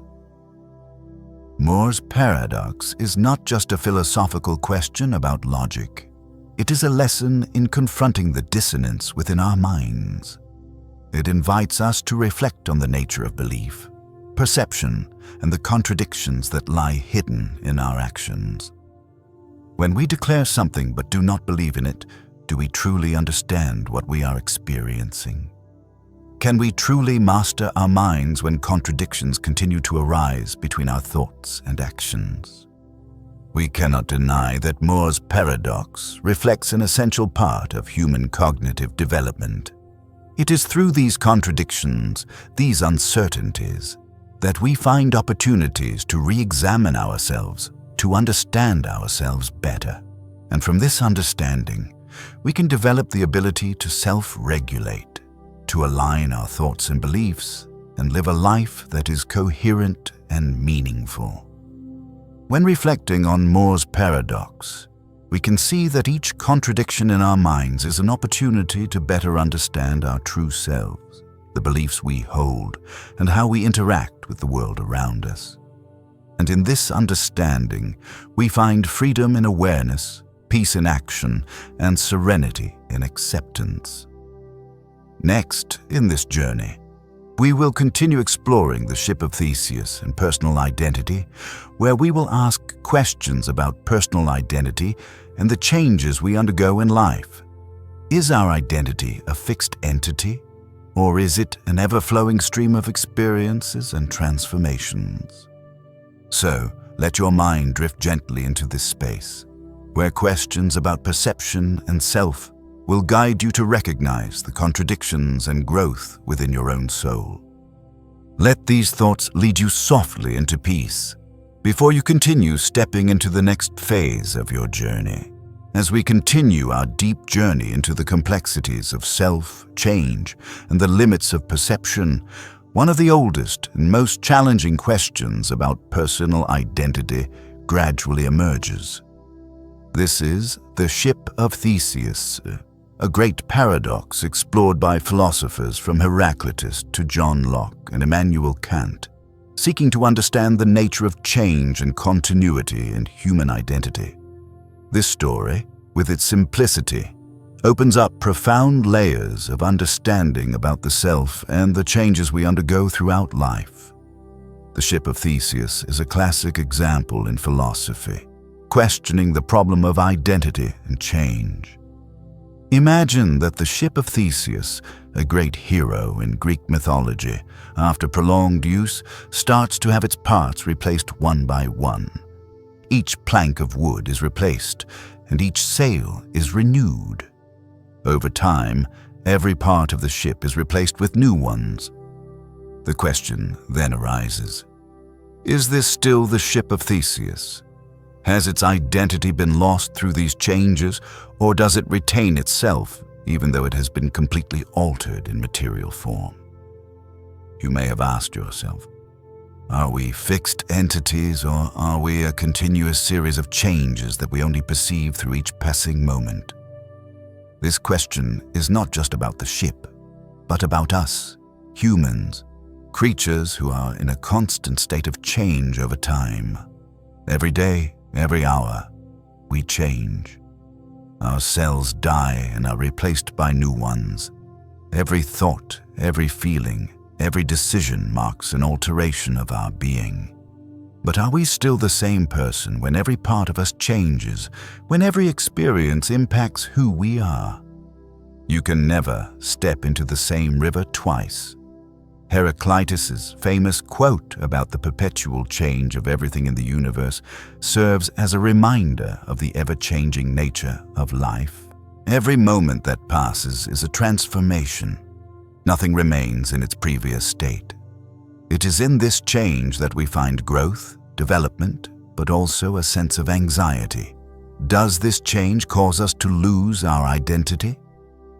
If the ship of Theseus can replace each part without losing its essence, can we also maintain our identity despite undergoing countless changes throughout our lives? John Locke presented a theory about personal identity, suggesting that a person is the same person as someone in the past if they remember their experiences. According to Locke, personal identity is not a fixed entity, but a continuous chain of experiences that we remember. But if memory can be forgotten or distorted, does the continuity of identity still hold? And if we change so much in our body and mind, do we remain ourselves? The story of the ship of Theseus invites us to confront a larger question about being. Are we fixed entities, or are we simply a continuous flow of experiences, ever changing? In this change, we find ourselves, but we must also face the anxiety, the fear of losing our identity. But is identity truly fixed, or is it an illusion we create? Immanuel Kant once said that the self is not a describable entity, but a process, a flow of experiences that we live through in each moment. I think, therefore I am. Descartes' statement laid the foundation for thoughts about existence, about identity, but is identity truly an independent entity, or just part of an ongoing flow of life? Perhaps identity is not a fixed concept, but a stream, an endless continuation of changes. Each moment, each change in body and mind creates a new version of ourselves. And perhaps, in this change, we find our true identity. To be is to be perceived. George Berkeley's words remind us that our being, although constantly changing, is still perceived through interactions, through the thoughts and feelings we have in each moment. While the ship of Theseus challenges us to understand identity, continuity, and change, we also realize that within this change, we do not lose our identity, but rather evolve and become richer and deeper. That is the great lesson this story imparts. Identity is not a stopping point, but a continuous journey of experiences, change, and understanding. As we continue on this journey, another question opens up. If identity is just a process of continuous change, are we merely temporary combinations of elements, small particles that are constantly changing? The question of the paradox of identity will further explore these thoughts, helping us understand more deeply about selfhood and the changes we experience in life. So, Let the reflections on the ship of Theseus lead you into contemplation about your own self. Let it guide you to recognize that no matter how much the world changes, no matter how much you go through in life, you are still yourself. Not because you strive to maintain a fixed identity, but because you live in each moment, in every change, in every step of your life. Let this peace lull you into rest, like a natural, gentle flow, deep and soothing, as you accept your ever-changing self. As we continue our journey through the profound paradoxes of human psychology and consciousness, one of the most curious and challenging dilemmas in philosophy emerges: the liar paradox. This isn't merely a logical puzzle. It serves as a deep reminder of how we communicate, trust, and understand the truth. It not only challenges the beliefs we've built over our lives, but also forces us to reconsider the nature of language and perception. Imagine a person stating, "This sentence is false." At first, this statement seems like a simple declaration, but upon closer inspection, it creates an unresolved contradiction. If this statement is true, then it must be false, as it claims to be. But if it's false, that means it must be true, and so we are caught in an endless loop of contradiction. This is the liar paradox. A paradox that even the greatest minds have struggled to resolve. "I am lying." This simple statement contains a deeper issue. A lie cannot be identified as true or false without falling into a loop. And within this paradox, we recognize an important point. Can we ever truly know the truth in a world where our language and perception can create infinite contradictions? By confronting the liar paradox, we begin to realize that not everything can be explained through simple logic. Sometimes, truth and falsehood blend in our stories and thoughts. So, why is the liar paradox so crucial to our journey of understanding self and perception? Simply because it reflects one of the fundamental contradictions in how we understand and interpret the world around us. As Socrates famously said, "The only true wisdom is in knowing you know nothing." It is through acknowledging that we cannot know everything, through realizing that truth may sometimes be distorted through the lens of language and perception, that we can begin a deeper journey of understanding ourselves and the world. A profound aspect of the liar paradox is self-reference, where a statement or system refers to itself. We see this not only in lies, but in the way we view and interpret the world. Self-reference is how each of us speaks about ourselves, how we understand who we are through our experiences, memories, and beliefs. But do these thoughts truly reflect our essence, or are they merely blurry reflections in a mirror? It is in this self-reference that we face a larger question. Can we truly know ourselves if we are always looking through a lens filled with ambiguity? Know thyself, Socrates' famous advice, has long been a guiding principle for the journey of self-exploration. But if we live in a world where every word, every thought can contradict itself, can we truly know who we are? We often imagine ourselves through the stories we tell, through the thoughts and feelings we experience. But do these stories reflect our true nature? Or are they merely vague reflections of truths we cannot fully grasp? This question not only pertains to personal identity, but also to the way we shape our understanding of the world. The liar paradox expands to encompass every thought, every word, and every communication we make with others and ourselves.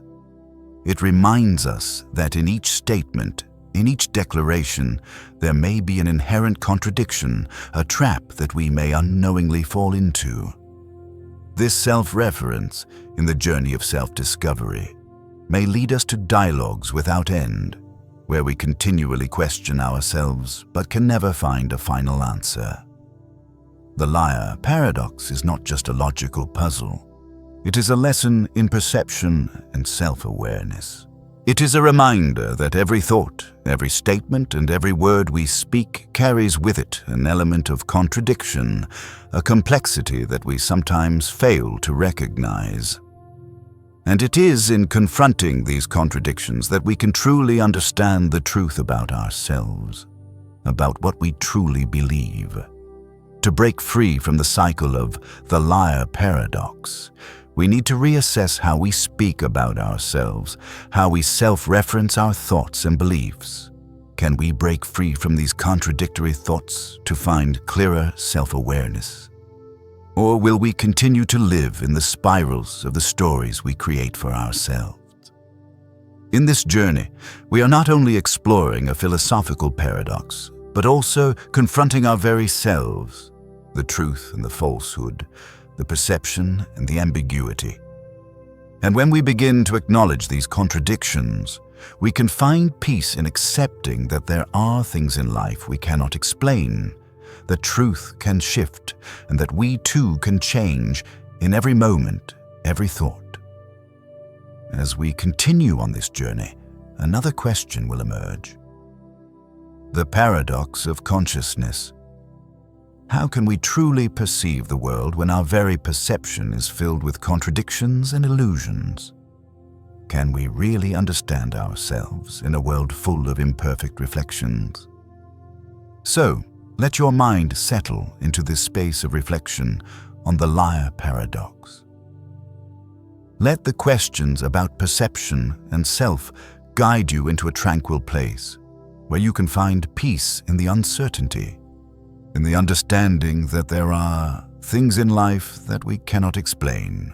As we continue our journey into the profound questions of time, change, and identity, we now encounter one of the most curious and challenging paradoxes in philosophy: the reverse causality paradox. This paradox is not only a riddle of logic, but also a profound invitation to reflect on the nature of time, change, and how we perceive the events in our lives. To understand reverse causality, imagine a situation where events do not unfold in the usual temporal order we are familiar with. Instead of causes preceding effects, in this world, effects happen before the causes. Imagine you can witness the outcome of an argument, a decision, or an action before you even make that decision. You can see the result, and then, from there, you go back and alter the cause. This is the paradox of reverse causality. Time is no longer a continuous flow, but a web of events that can be reversed, a process where the result may lead to the cause. In a world like this, the question arises: if causes can come after effects, can we control our lives, or is everything predetermined? For us, in the world we experience, everything unfolds in an orderly manner. Causes lead to effects, but if effects come first, can we change anything in our lives, or are we merely reacting to outcomes that have already been set in motion? In philosophy and theoretical physics, reverse causality challenges the fundamental principles of how time works and how events are connected. Time is an illusion, as Albert Einstein once said, suggesting that time, as we understand it, may not be a fixed and unchanging concept, and if time is not a single, linear flow but can be reversed or altered, then every event in the universe could unfold differently, perhaps even completely contrary to what we are used to. But if causes can come after effects, what does this mean for how we live and how we understand freedom and meaning in life? When you can see the outcome of an event before it even occurs, do you still feel free in your decision-making, or do you feel as though you're simply walking down a preordained path? He who has a why to live can bear almost any how. Friedrich Nietzsche's words remind us of the power of purpose in life. But if the outcomes of our lives are visible before they unfold, Does our sense of purpose still hold meaning, or is it merely a series of pre-programmed actions, inevitable responses to outcomes we cannot avoid?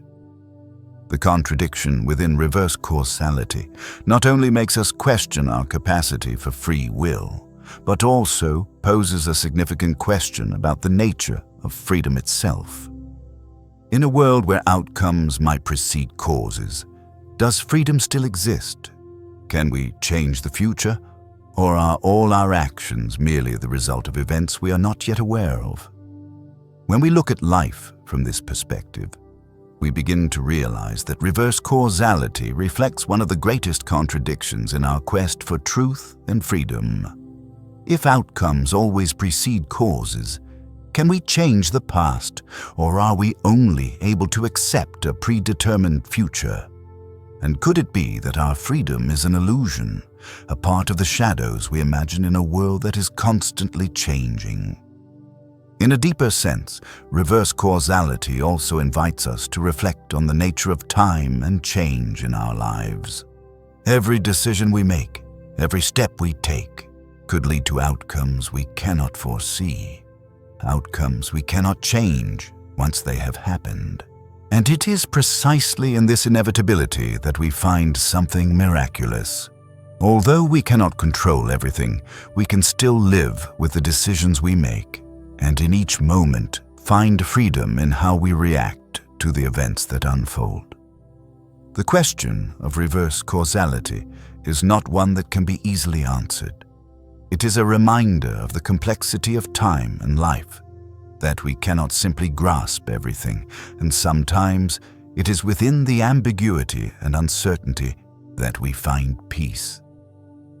The only way to deal with this life meaningfully is to find one's passion, Socrates once said, and perhaps in accepting that time itself may be a mystery we can never fully comprehend, we find the freedom to live, to love, and to become ourselves. As we continue on this journey, another question emerges, a deeper paradox. Free will versus determinism. Do we truly have freedom in our decisions, or is everything predetermined? Can we control everything, or are we simply creatures living in a universe where events have already been mapped out? So, let your mind gently drift into this space, where questions about reverse causality will lead you to a deeper understanding of time, change, and freedom. Allow yourself to open up to these paradoxes, so that you may find peace and freedom in this life before you continue the journey ahead. As we continue our journey into the subtle dimensions of human psychology and consciousness, we now encounter a concept that is often overlooked but immensely powerful: the power of silence in communication. This is not just about words, but about how moments of stillness, moments of quiet, can create deeper connections than we ever imagined. Silence is an overlooked yet potent force in our relationships, in how we understand ourselves and the world around us. We live in a noisy world where everything is defined and expressed through words, through what we hear, see, and feel. But have you ever wondered if, amidst all the sounds, the noise, and the words, we have overlooked the power of silence? Could it be that it is in those moments of stillness that we truly hear ourselves, that we truly hear the depths of our own hearts? Silence is a source of great strength, as Lao Tzu said, and it is in those moments of quiet that we find clarity, peace, and a way to connect with the world in a profound and different way. Silence in communication does not mean avoiding, saying nothing, or withdrawing from the conversation. In fact, silence can be a powerful tool for understanding and connecting with others. When you listen sincerely, not just to the words spoken, but to what is left unsaid, you create space for truth to emerge. Silence allows subtlety, emotions, and unspoken thoughts to rise. The quieter you become, the more you are able to hear, Rumi's words remind us that in stillness, we hear the deepest truth, not from the words, but from understanding and sensing from within. In communication, sometimes what is not said is more important than what is. It may be the pauses in conversation, the moments without words where our minds and hearts meet.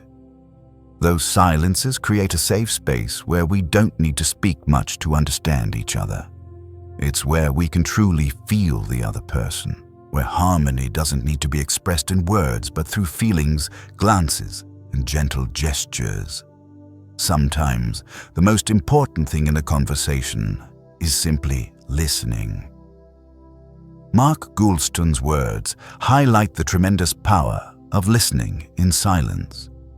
In a world where everyone seems to be constantly talking, constantly expressing their opinions, knowing how to remain silent and listen deeply is a refined and precious art. Silence is not the absence of speech. It is an expansion of space for something more important, the understanding and connection between us. Silence also serves as a way to understand ourselves better. We often become so busy with life that we forget to listen to our own inner voice. While everything happens around us, we forget to pause, to listen, and to understand the emotions and thoughts stored within our hearts.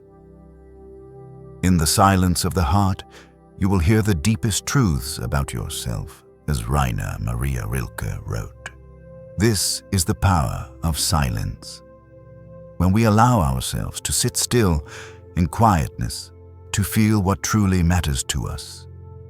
Silence in communication can also be a method of healing. Sometimes words can hurt, can put pressure on others or make them feel criticized. But silence, the absence of judgment, can create a safe space, a space where others can simply be themselves. Share without fear. When someone does not have to search for words but simply feels the genuine listening, it allows them to feel free, to feel at peace, and to explore what they are experiencing. In those moments of silence, we realize that sometimes healing comes from presence, from being with each other, not necessarily from advice or explanations. Think about a time when you sat quietly with a loved one, said nothing, but still felt a deep sense of closeness, a powerful connection. Perhaps these silent moments are when we feel we are not alone, when emotions do not need to be verbalized, but are understood and shared. Silence helps us step away from the noise of the outside world, to turn inward, to return to ourselves, and connect with what is truly important. Silence in communication can also create profound change in relationships. When we take the time to be silent, we create space not only for the other person, but also for ourselves. We allow ourselves not to say what we are not ready to express, and we allow the other person to not have to perform or present themselves perfectly. In that silence, we find the freedom to be ourselves, to accept each other without needing to prove anything. Silence is not the absence of something, but the presence of everything. This quote from Mary Davis serves as a reminder of the power of silence. It is not the lack of something, but the presence of everything, an expansive space where everything can be felt without needing to be expressed in words. And in that space, we find peace, healing, and the deepest connection, not only with others, but with ourselves. As we continue this journey, the question of the power of silence in communication doesn't just stop at understanding communication between people, but extends to how we communicate with ourselves. Can we truly hear ourselves in moments of silence? And in that silence, in sincere listening, can we find healing, self-awareness, and inner peace? So let your mind rest in this space of reflection on silence. Let it help you find peace as you stop talking, stop running after anxieties, and allow yourself to simply be in the most meaningful moments. In silence, you will find a part of yourself, and from there, step into rest in peace and stillness, embracing the quiet journey of understanding and acceptance. As we continue our journey toward deeper understanding of self and the world around us, we now encounter a powerful yet subtle psychological phenomenon that shapes the way we perceive truth and influence our beliefs: the illusory truth effect. This phenomenon, often overlooked, plays a significant role in how we process information and, ultimately, how we come to accept things as truth, even when they may not be. The illusory truth effect occurs when repeated exposure to information, whether true or false, leads us to accept it as true simply because we hear it often enough. Initially, we may have doubts or skepticism, but with enough repetition, our confidence in its accuracy grows. This is why misinformation, rumors, and even lies can spread quickly in society. We start to believe what we hear repeatedly, and if we're not careful, we can lose our ability to distinguish between what's true and what's not. A lie told often enough becomes the truth. This famous quote by Vladimir Lenin perfectly captures the essence of the illusory truth effect. When a lie is repeated often enough, it not only becomes something we accept as truth, but sometimes we even convince ourselves that it's the only truth. In today's age, where information is easily disseminated through social media, news outlets, and various platforms, everything can be inflated, distorted, or altered with just a few words. And we, often unconsciously, accept these altered narratives without fully questioning them. This leads to a fundamental question. Can we truly discern the truth in a world flooded with ambiguous and uncertain information? When truth becomes a vague concept, difficult to distinguish, how do we navigate a world where even the truth can be manipulated and altered simply through the repetition of lies? You've likely encountered situations where a piece of false information, despite lacking clear evidence, becomes accepted as truth simply because it's repeated enough. In daily debates and conversations, we often find ourselves falling into the trap of the illusory truth effect. Once information is accepted and shared by a group of people, the likelihood that false information becomes perceived as truth increases, and this perception often becomes a reality in society's collective mind. And in such a world, it becomes vital to preserve our ability to critically examine and analyze information objectively. The unexamined life is not worth living. Socrates' famous words resonate once more as a reminder that self-awareness and self-questioning are key to avoiding the traps of the illusory truth effect. When we do not reflect and confront information carefully, we are more likely to accept falsehoods and truths that have not been verified. You might wonder, can we truly live in a world where we cannot always distinguish the truth? The illusory truth effect is not just a societal phenomenon, but a profound philosophical lesson on perception and belief. As information becomes an inseparable part of daily life, understanding how we accept information and how we perceive the hidden truths within stories becomes crucial, especially in a world where every thought, every feeling is influenced by external information. Knowing how to maintain our capacity for analysis and deep understanding is the only way to avoid being swept away by misleading or distorted narratives. The illusory truth effect is not just about repeating false information. It's also about the confidence we place in our own thoughts. When we live in a world where everything can be manipulated and reshaped through the power of information, how do we maintain authenticity in our perceptions? How do we continue to believe in what's right when truths can be so easily manipulated by the force of words? To truly understand the power of the illusory truth effect, we need to recognize that the information we receive is not always the truth, and the stories we hear are not always reflections of reality. Recognizing this is the first step in our journey to find the truth. And in recognizing and confronting the ambiguity of truth, we can develop the ability to think independently, to not be swayed by unclear or false information. As René Descartes famously said, "I think, therefore I am." In our thoughts and perceptions, we not only affirm our existence, but also define ourselves in a world filled with information and murky truths. When we accept that truth is not always clear, that information can be manipulated and altered, we will find freedom in our perception, the freedom to choose, to discern what truly matters, and to live a life of clarity and authenticity. The illusory. Truth effect is not just a societal phenomenon. It is a reminder of how we interact with the world, how information can shape our beliefs and actions. When we become aware of the influence of repetition, we can begin to protect ourselves from being manipulated by lies, and moreover, we can find the truth in the stillness of reflection, in the understanding of ourselves.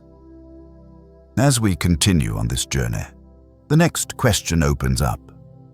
The Zeigarnik effect, why unfinished tasks stay on our minds. We will explore another paradox of human psychology, focusing on how unfinished tasks affect our mind. Can we find peace in unfinished work, or do they serve as forces that undermine our inner stillness? Let your mind settle into this space, where the thoughts about the illusory truth effect will help you clarify the information you absorb in the world around you. Allow yourself to become lighter, untethered, and open to the truth in every moment of your life.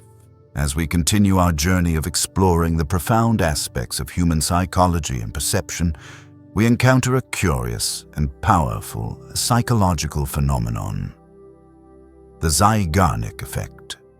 This is one of the most intriguing concepts affecting how we think and act, yet often goes unnoticed in our everyday lives.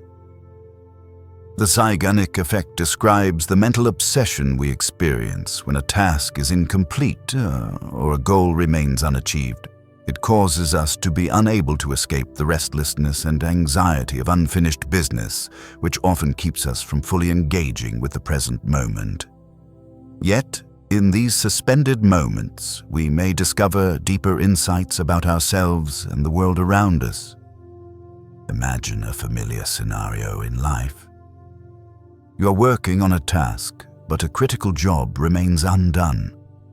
Although you may have completed other tasks, the unfinished one keeps resurfacing in your mind, preventing you from fully relaxing or focusing on other things. This is the Zeigarnik effect, a psychological phenomenon studied by Bluma Zeigarnik, a Russian psychologist, who found that uncompleted or interrupted tasks tend to remain more prominent in our minds than tasks that have been finished. The inability to close the task in our minds means it continues to occupy mental space. Despite our best efforts to move on, the uncompleted task continues to occupy the mind and creates a sense of tension. These words by Zeigarnik highlight the tension that arises from unfinished business, and it is this tension that drives us to action. The human mind dislikes incompleteness. We feel the urge to complete the task, to resolve the tension, and to ease the mental discomfort. This constant pull toward completion can lead to an increased sense of motivation to finish the task, but it can also distract us from enjoying the present. However, this attention to unfinished tasks can also create a trap. When we focus too much on what's left undone, we may lose the ability to enjoy the current moment or appreciate the simple experiences we could be having right now. Perhaps you've experienced this. You sit down to relax, but an unfinished task lingers in your mind, preventing you from fully engaging in the present. This is the trap that the Zeigarnik effect creates. a feeling of mental urgency, where the unfinished business dominates your thoughts and you can't fully be present in the moment. The mind is everything. What you think, you become. Buddha's famous words remind us that the thoughts that dominate our minds shape our lives. When thoughts about unfinished tasks continue to dominate, we are unable to relax, unable to focus on the important things. In these moments, we are confronted with a significant question. How can we fully live in the present when our minds are continually preoccupied with what's incomplete? The Zeigarnik effect is not simply a psychological phenomenon. It's a profound lesson about how we approach life. While incompleteness can drive us to act, it can also prevent us from enjoying life. We often live in a world where completion and perfection are highly sought-after goals, and when we fail to achieve them, we feel inadequate or lacking. But is it possible that we focus too much on what's left undone, forgetting to appreciate the value of the present moment? Socrates once said, "The unexamined life is not worth living." Self-awareness, the ability to recognize the feeling of incompleteness in our minds, is key to living a meaningful life. But to do this, we must learn not to get caught up in the Zeigarnik effect, not to be overwhelmed by the worry of what's not finished, so we can enjoy what's happening right now. It is in relaxation, in accepting that things may not be perfect, that we find peace, freedom, and clarity.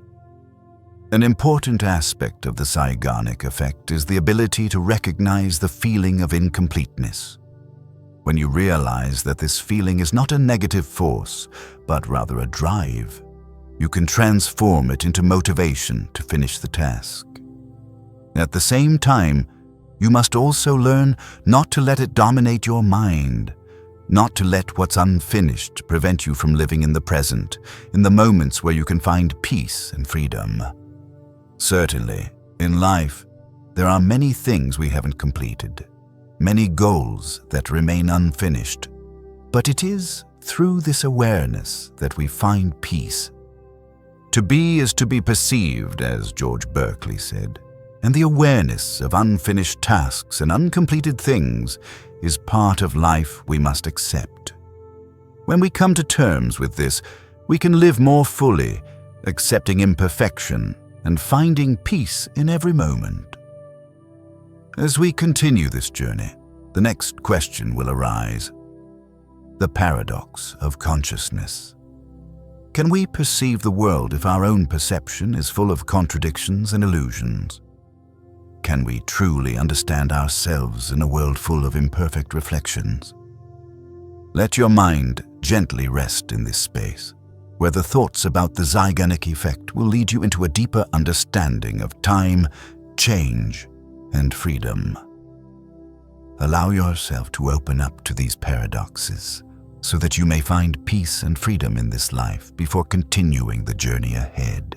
As we continue our journey into the exploration of freedom, choice, and self, one of the most profound and complex questions begins to unfold: the illusion of choice and freedom. We live in a world where freedom, choice, and the ability to make decisions are considered the ultimate values. But are we truly free, or are we merely creatures influenced by forces beyond our awareness?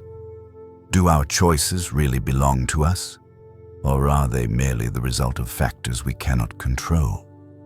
For many, freedom represents the symbol of a fulfilled life, of power and personal agency. But when we look more closely at the nature of freedom, we begin to realize that in our most liberated moments, we often fall into the trap of illusion. Freedom is the power to choose our own chains, as Jean-Paul Sartre once said. This insight points to the understanding that freedom is not just the ability to choose, but also the awareness and acceptance of the limitations we place on ourselves. The choices that seem most liberating sometimes are not truly free, as they may be influenced by factors we are unaware of. We often believe we can do anything, that we can choose everything in our lives. But in reality, our choices can be influenced by invisible forces, from societal beliefs to expectations from family, friends, and even ourselves. The most common form of human stupidity is forgetting what we are free to choose. Albert Einstein reminds us of a crucial question about freedom. Are we truly free, or are we simply choosing within a predetermined range? Just like the Zeigarnik effect shows how unfinished tasks dominate our minds, the illusion of choice reveals that many of the decisions we make may not arise from true freedom, but from our reactions to external factors. For example, when you choose a career path or a life direction, is that decision truly yours, or is it one that society, family, or circumstances have subtly pushed you into? You may ask yourself, of all the choices you have, how many are shaped by external guidance, and how many truly come from within? This question, while simple, opens up a vast space for us to reflect on freedom and choice in our lives. If true freedom exists, it must come from within, from self-awareness and the ability to control the factors that we can change. But can we truly master ourselves when everything around us pushes us down paths that have already been mapped out? The price of freedom is eternal vigilance. Thomas Jefferson once said, "A reminder that freedom is not an easily attainable state, but a continuous process requiring awareness and effort to not be dominated by outside forces." We can look at the decisions we believe are made freely in our daily lives. Do we choose our jobs, our friends, or even our hobbies because we truly want them? Or is it because we think it's the right thing to do, the things society expects of us? Is freedom in choice an illusion when we fail to recognize the invisible influences shaping our decisions? As Sartre emphasized, freedom is not just the ability to choose, but the ability to take responsibility for the choices we make. Freedom is what you do with what's been done to you. Sartre pointed out that we are not entirely free beings, but are individuals who must face societal, familial, and self-imposed constraints. However, it is through recognizing these constraints that we can find true freedom. Freedom is the ability to see the limitations society places on us and choose to confront them instead of letting them control our lives. Much like Moore's paradox or the liar paradox, the illusion of choice invites us to reflect on the hidden contradictions in every decision we make. We believe we are free, that we can control our lives, but sometimes, in imagining our freedom, we fall into a system of choices that are governed by external influences. We must learn to recognize this illusion in order to truly take control of our lives. And it is in this awareness, in accepting that our decisions may not always arise from absolute freedom, that we find peace. Because freedom is not about mastering everything. It's about acknowledging our limitations and choosing to live consciously, even when those limitations are unavoidable parts of life. Man is condemned to be free. Sartre's famous quote can also serve as a reminder that freedom, although it may seem like a gift, is sometimes a burden. True freedom is not about escaping all constraints, but about recognizing and accepting those constraints so that we can live a conscious and self-determined life. And it is through confronting this paradox that we find true freedom. A freedom that is not about throwing off all limitations, but about understanding and facing them. Next in our journey, we will step into another profound question, the paradox of consciousness, where we will continue to reflect on the relationship between awareness and the universe, between the self and reality. Can we truly understand the world when our own perception is limited and influenced by unseen forces? So, Let your mind continue to drift into this space, where reflections on the illusion of choice and freedom will lead you to a deeper understanding of time, change, and self-awareness. Let these questions guide you gently into peace and freedom in the present moment, before you continue on the next phase of your journey. As we continue our deep exploration of the complexities of the mind and perception, a profound and mysterious concept beckons our attention: quantum consciousness and the mind. This fusion of modern science and ancient philosophy opens a door to a world that even the greatest minds of humanity are just beginning to explore. Could there be a connection between quantum mechanics, a field of physics, and consciousness, the subjective awareness we experience in our daily lives? And if there is, could this connection completely alter the way we understand ourselves and the world? Quantum consciousness is not an easy concept to grasp, as it delves into aspects of the universe that we cannot see with our eyes. Quantum mechanics, with all its complexity and mystery, has shattered traditional theories about how the world works. In the quantum world, particles can exist simultaneously in multiple states, can move without following fixed trajectories, and can even influence each other without direct interaction. If the quantum world can exist in such ways, could it also be the foundation of consciousness, the active force of our mind? The mind is everything. What you think you become. Buddha's words may serve as a reminder of the connection between the mind and the universe, between the invisible world and the material one. If the mind can create reality, if consciousness can change the outside world, could it be that everything stems from one unified source? Could consciousness be a part of the quantum universe, where each thought, each decision we make, can create unpredictable changes in the world around us? While quantum mechanics has shown that the world is not a fixed and predictable place, consciousness raises questions about agency and freedom in making choices and creating. But the essential question we must confront is, could our consciousness, much like the quantum world, exist simultaneously in multiple states? Can we change the present, alter the future, or even change the past through the smallest decisions we make, through every thought, every emotion? In philosophy, consciousness has always been regarded as the gateway to understanding both the self and the universe. But if consciousness can be explained from a quantum perspective, could it be that our observations, our thoughts, actually contribute to creating the reality we experience? You are not a drop in the ocean. You are the entire ocean in a drop. Rumi's words remind us that each of us is not merely a small part of the universe, but that every thought, every action, every observation we make can influence the entire universe around us. With quantum consciousness, we begin to realize that consciousness is not a static concept, but a part of a continuous flow, where every thought and feeling can change and impact the world outside. When we observe the world, are we participating in a process where every state of being can influence what we see, what we feel, and even what we experience?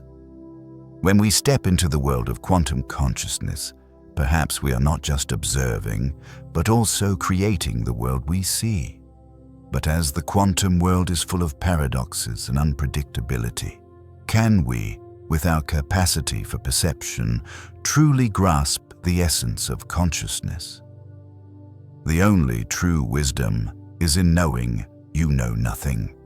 Socrates' words remind us that understanding the nature of consciousness, understanding ourselves and the world around us, may be an endless journey.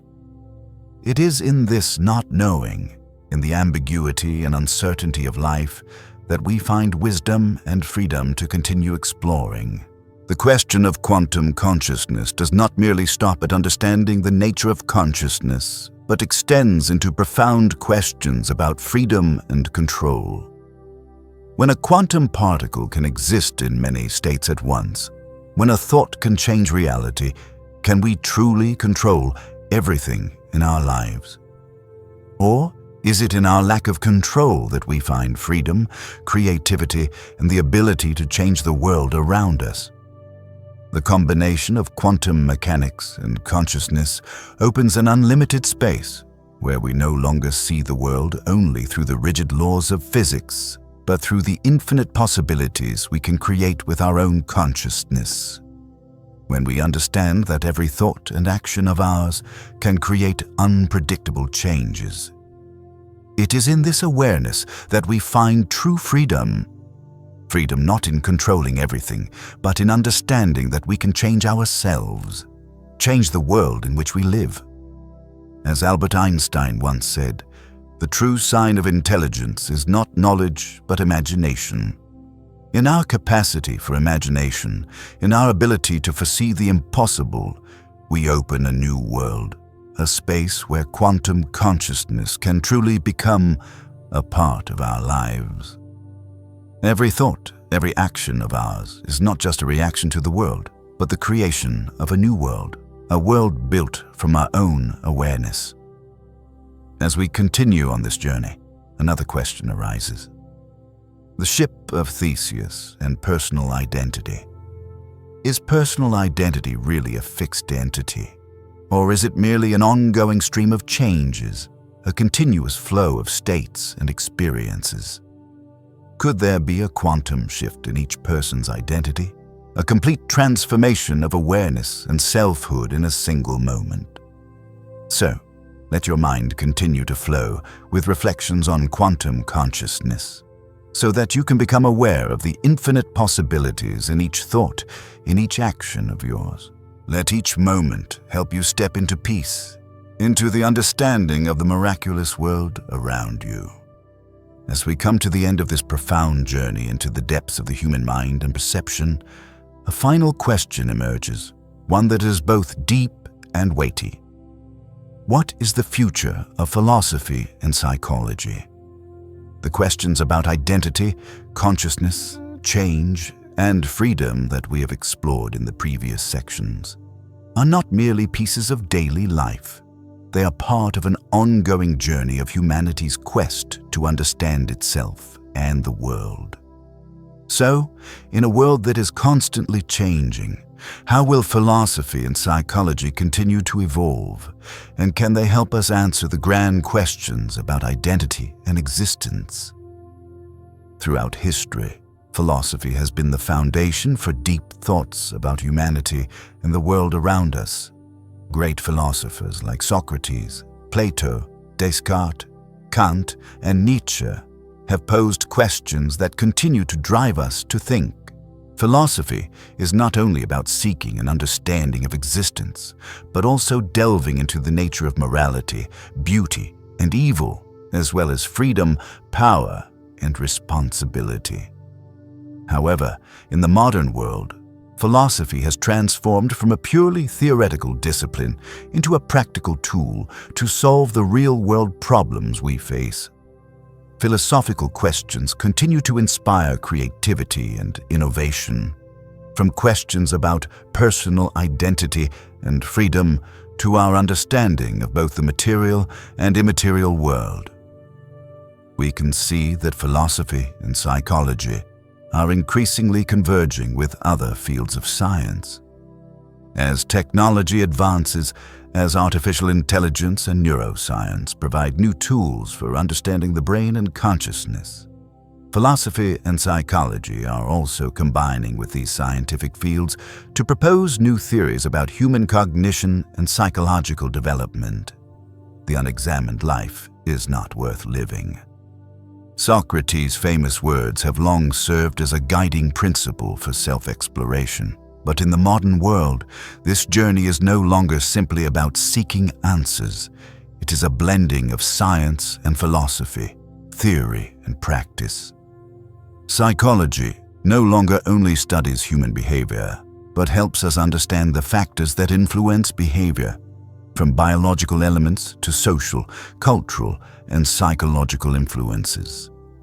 Psychology and philosophy are intertwined like two threads in the fabric of human existence. While philosophy focuses on the big questions of existence and reality, psychology delves into the study of the human mind, the psychological mechanisms and behaviors that shape who we are. However, one important question remains. As science and philosophy continue to advance, can we ever find the ultimate answers about the nature of consciousness and life? Could it be that as we continue to explore the brain and its mysteries, we will one day fully unravel consciousness and self-awareness? Or will questions about human identity remain an ungraspable mystery? Advances in technology, neuroscience, and artificial intelligence are giving us powerful tools to decode the workings of the brain. But will this help us understand consciousness better? The mind is everything. What you think, you become. Buddha's words reflect something profound, that consciousness is not merely a product of the brain, but a part of the universe, a part of the vast connection between us and the world around us. While science continues to explore the physical processes of the brain, philosophy continues to ask about the nature of perception and the freedom of consciousness in a material world. Can philosophy help us find the answers to the questions science has yet to answer? Or will science and technology become tools that help philosophy evolve and expand its influence? Knowledge is power, as Francis Bacon said, and it is in our understanding of the world, of ourselves, and of the universe that we find the power to change. But the question is not just about possessing knowledge, but about how we can consciously use that knowledge to improve our lives and create a better world. In the future, psychology will not only help us understand psychological disorders and behaviors, but also assist us in facing the challenges modern society presents, from stress and anxiety to issues in relationships and emotions. But how can we truly be aware of ourselves in a society where misinformation and negative influences may disrupt our inner peace? Philosophy will not only answer the big questions about existence, but will also guide us in how we live, how we understand, and how we perceive the world around us. He who has a why to live can bear almost any how, Nietzsche reminds us that questions about the meaning of life are not just theoretical, but practical, questions we must confront every day. Looking toward the future, philosophy and psychology will continue to face challenges not only in theory, but also in practice. Advances in technology and science will help us understand ourselves more clearly, but they will also raise new questions about identity, freedom, and the relationship between humanity and the universe. To be is to be perceived, as George Berkeley said, and in understanding our own identity, we will find the freedom to continue exploring our essence, understanding life and death, and the relationship between the self and the world. We may not be able to answer all these questions in a short period, but it is through this quest, through constantly asking questions, that we find meaning, peace of mind, and connection to something greater. The future of philosophy and psychology is a journey with no definitive end, but an ongoing process of exploration, change, and learning. So let your mind relax, so you can feel the peace in this journey. Let each question, each reflection on philosophy and psychology help you gain a deeper understanding of yourself, the world around you, and the things that matter most in this life. Let this quietness and expanded awareness lead you into restful sleep, in peace, freedom, and understanding of yourself and the world.